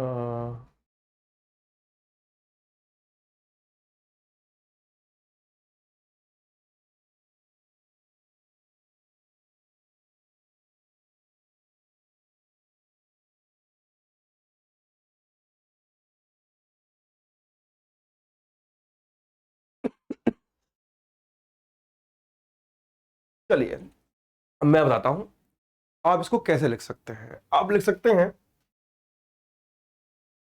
कि there are many factors responsible for life on earth. लिखो जरा, लिखो मेरे साथ, लिखो जरा मेरे साथ, मैं बताता हूं, लिखो, मैं जो लिख रहा हूं, लिखना शुरू कर दिया तो लिख दीजिए डब्ल्यू, डब्ल्यू मतलब राइटिंग, मैं बोल रहा हूं लिखिए, लिखिए जरा, मैं बोल रहा हूं लिखिए।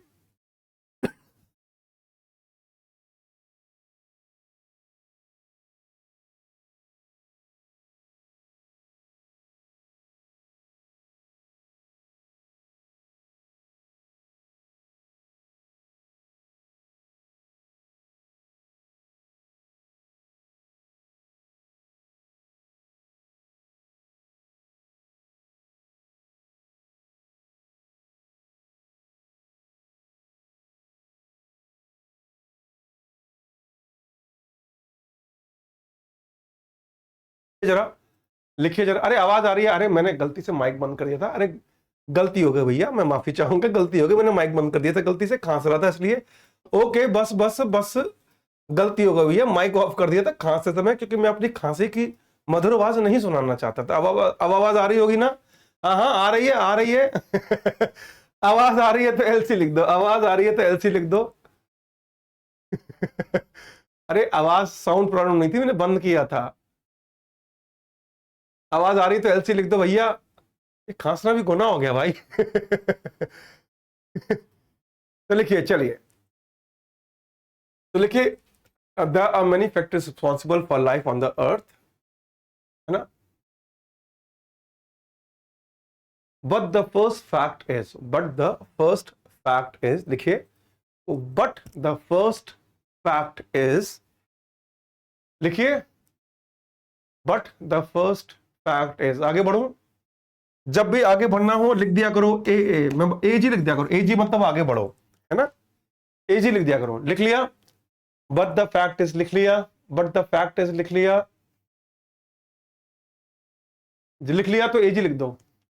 अच्छा, थोड़ा स्लो बोलना है, बट द फैक्ट इज,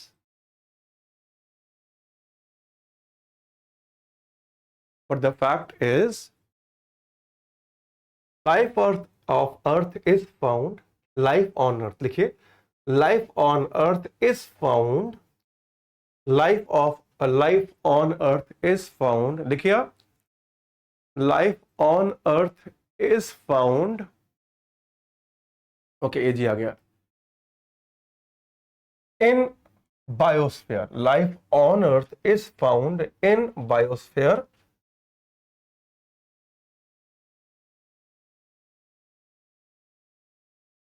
यहां तक लिख लिया,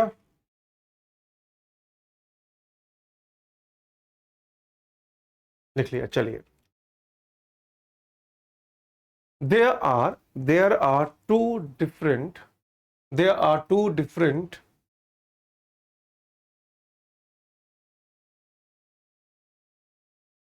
category, there are two different category, there are two different category,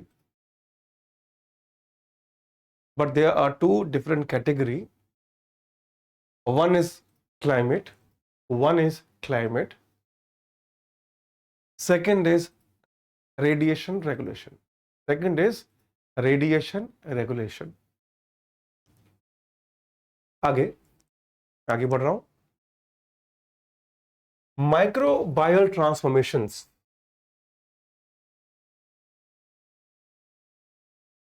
इसके बाद आप ये लिख सकते हैं माइक्रोबायोलॉजिकल, यहां से लेकर यहां तक लिखने की जरूरत नहीं है, ये इसके आगे है, ये तो फैक्ट है, ये आएगा, ठीक है।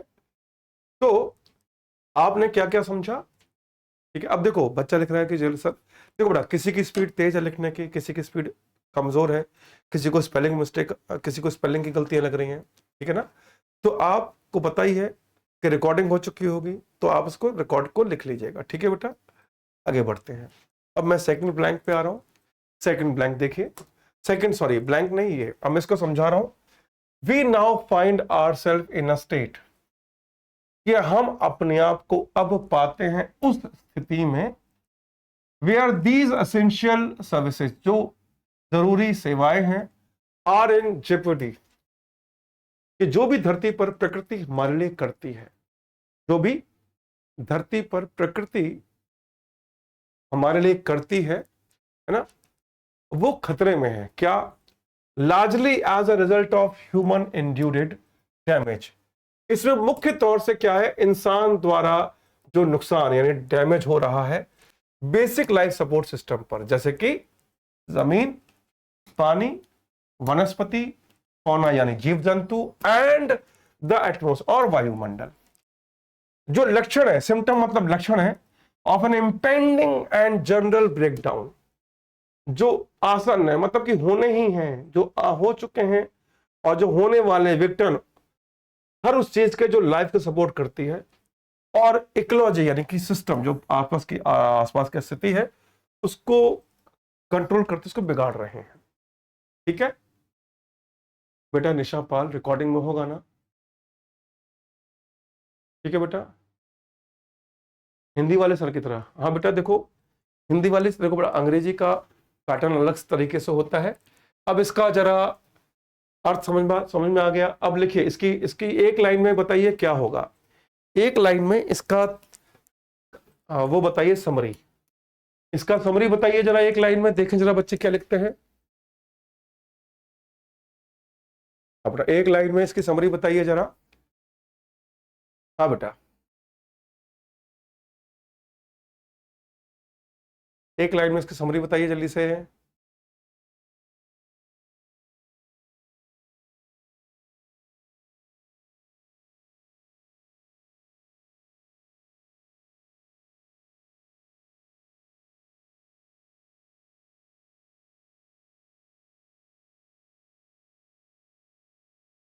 बेटा रिकॉर्डिंग में होगा बेटा। कविता कह रहे हैं स्पीड थोड़ी कम कीजिए। ठीक है बेटा, मैं और स्पीड स्लो कर लूंगा बेटा। यस बेटा, इसके जरा समरी बताइए इसकी एक सेंटेंस में। शाबाश बेटा, आई एम वेटिंग।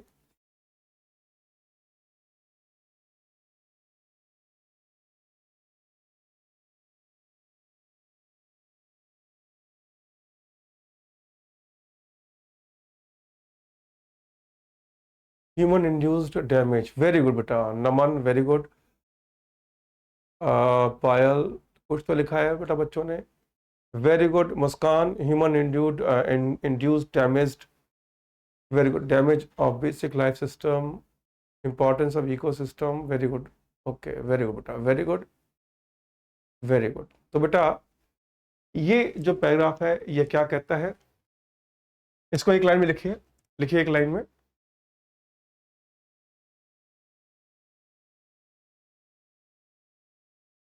मैं शुरू कर रहा हूं। The life on earth is affected, लिखिए, the life on earth is affected, the life on earth is affected by human induced damage, by human induced damage, comma breaking down land, water, flora, fauna and atmosphere, breaking down land, water, flora, fauna and atmosphere। एक line.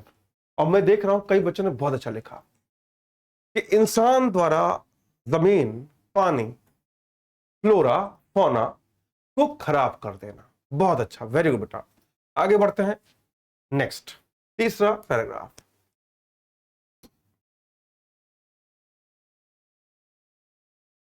Some of these are mounting, कि इनमें से कुछ समस्याएं, तीस मतलब जो अभी समस्या बताई, बढ़ रही हैं। माउंटिंग मतलब बड़ा होना, माउंटिंग मतलब पहाड़, माउंटिंग मतलब बढ़ रही हैं। हाँ? जैसे कि पॉपुलेशन ग्रोथ या फिर vanishing source of drinking water, कि या तो एक तो है या तो नहीं। या एक तो है जनसंख्या का तेजी से बढ़ना, दूसरा जो पानी है, पीने का पानी है, वो गायब होना, उसका सोर्स जो है गायब होना, गायब होते हुए जंगल, भाई धीरे धीरे जंगल कटा है ना, इसको बोलते हैं ना डिफॉरेस्टेशन। पेड़ों का, पौधों का, जानवरों की बायोडाइवर्सिटी, जो कई प्रजातियां हैं जो पिछले 100 साल में खत्म हो गई। ठीक है। इसके बाद इंटेंसिफाइंग ड्रॉट, जिससे तेजी से बढ़ रही है क्या, इंटेंसिफाइंग से तेजी से बढ़ रहा है क्या, सूखा, बाढ़, और ग्रेजिंग लैंड यानी कि चरगाह की भूमि, यानी कि जहां पर जानवर चरते हैं वो जमीनें कम हो रही हैं। ग्रोइंग डिग्रेडेशन यानी कि क्षरण हो रहा है, मतलब फर्टाइल जो उपजाऊ जमीन थी वो खराब हो रही है। यानी कि यहां पर क्या बता रखा है कि क्या क्या परिणाम हुए, रिजल्ट क्या क्या परिणाम हुए। अब पिछला पैराग्राफ क्या बता रहे थे, क्या क्या इंसानों ने गड़बड़ की है, और ये बता रहा है हो क्या क्या रहा है। रिजल्ट है, रीजन, पिछले पैराग्राफ में रीजन था, इस पैराग्राफ में रिजल्ट है। उसके बाद जो उपजाऊ जमीन है वो खराब हो रही है। डेजर्टिफिकेशन मतलब कि जो आपके रेगिस्तान है वो बढ़ते जा रहे हैं। आगे deterioration of quality of air and water, की यानी कि हवा और पानी की जो क्वालिटी है वो कम हो रही है। Accumulation of toxic and non biological waste, की इकट्ठा हो रहा है जो जहरीला और जो नॉन बायोलॉजिकल है, मतलब कि वो कचरा जिसे खत्म नहीं किया जा सकता, और वो प्लास्टिक वगैरह जो खत्म नहीं होती, या फिर जो जहर है जो फैलता जा रहा है ना, जो बायोस्फीयर में फैल रहा है ना। Explosive growth of rural and urban unemployment, और विध्वंसक तरीके से ग्रामीण और शहरी क्षेत्रों की बेरोजगारी। एंड मशरूमिंग अर्बन स्लम्स, और कुकर मुत्ते की तरह, जो मशरूमिंग मतलब कुकर मुत्ते की तरह है ना, कुकर मुत्ता कहीं भी उग जाता है, ऐसे ही कि शहरों में जो झुग्गी झोपड़ियां बढ़ती जा रही हैं। It is the poor and marginalized urban, मतलब कि अर्बन जो है, शहरी क्षेत्र बिल्कुल हाशिए पहुंच गए हैं, रहने की स्थिति सही नहीं है। किन के लिए? गरीब लोगों के लिए। Rural people who are suffering most from the such environment breakdown. और सबसे ज्यादा कौन सफर कर रहे हैं? शहरी और ग्रामीण लोग इस एनवायरमेंटल ब्रेकडाउन से सफर कर रहे हैं। तो जरा बताइए रिजल्ट में क्या क्या आया। हाँ बेटा, हिमांशु बेटा, मैंने बताया कि ट्यूसडे से आपकी ग्रामर शुरू हो जाएगी, ठीक है। इसका और बताइए।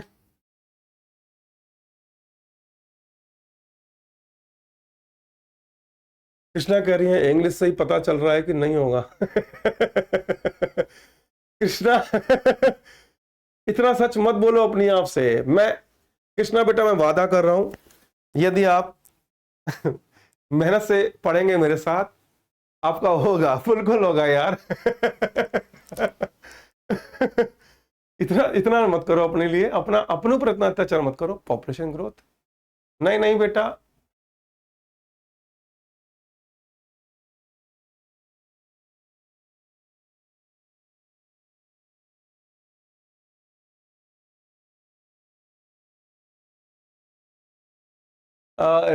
ऋतु कह रही है आप एक पैसे लिखकर बता दीजिए।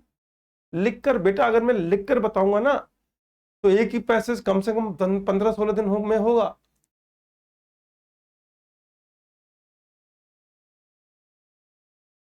ओके चलिए, Muskan, no need to say that, it's okay. बेटा ये विकास मौर्य, ये आप पिछले 5,000 साल में ये बताइए कौन है जो अनसीन लिखवाता है?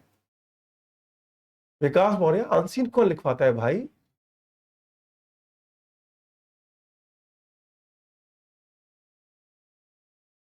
अगर याद रखना बेटा, यदि आपने इंग्लिश, ये कंपल्सरी इंग्लिश है, यदि आप इसमें फेल हो गए ना तो बाकी आंसर शीट चेक भी नहीं होती हैं, ठीक है। इसको हल्के मत लो, इंपॉर्टेंट है ये, ठीक है। अब सुनो, इसका सिंपल सा एक लाइनर क्या है कि the negative impact of human inducement is population growth, vanishing of drinking and of drinking water, forest, plants, animal biodiversity, drought, flood, loss of grazing lands, and urban and rural population getting worse living conditions। ठीक है बेटा, ये है total सच्चाई। इसके जो मैंने बोला, इसी को आप रिकॉर्डिंग को सुन लीजिएगा, ठीक है। अब आज का अगला पैराग्राफ इस अनसीन पैसेज का क्या है? द थ्रेट्स, जो खतरे हैं। अब देखो, रीजन था, रिजल्ट था, अब खतरे क्या क्या है? The threats to climate change, कि जो जो खतरे हैं क्लाइमेट चेंज के, जो खतरा है क्लाइमेट चेंज का। Traditional regulation are receiving the most prominent public attention largely because of all pervasive nature of their potential harmful impact.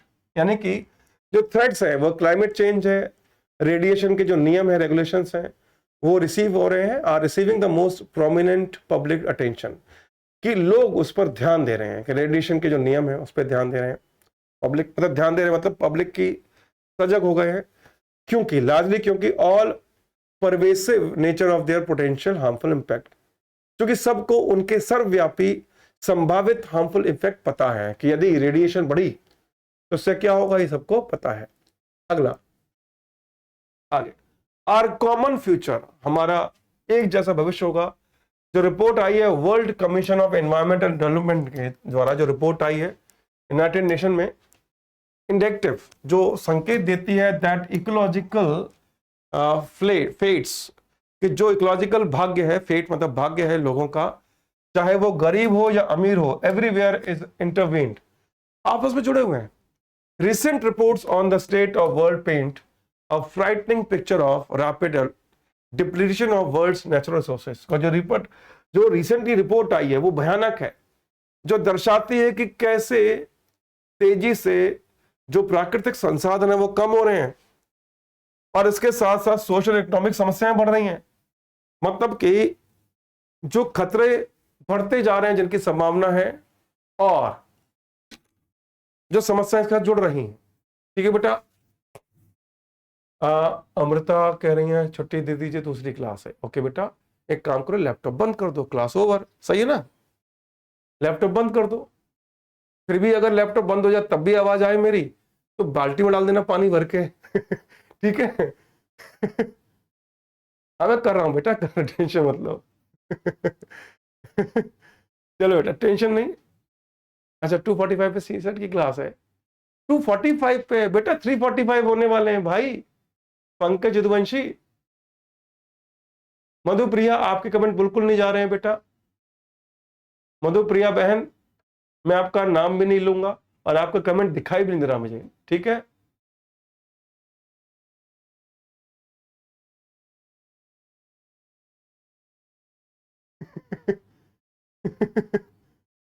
यार ऐसी हरकतें जो YouTube पे की जाती है, यहां बच्चा क्लास में करेगा, मुझे अंदाज ही नहीं था।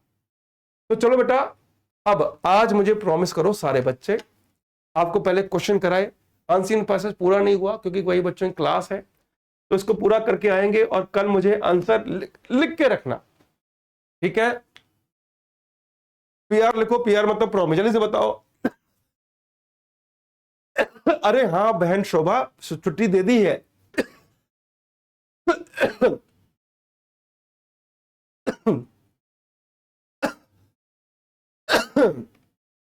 तो बेटा कल आप करके लाएंगे, यदि हाँ तो पीआर लिख दीजिए। पीआर लिखना, परी नहीं लिखना। एक एक बच्चा लिख रहा है, दिवांश लिख रही है PARII।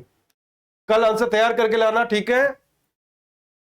अभी अनसीन में वैसे पैराग्राफ बाकी था, 1 2 3 4 5, है ना।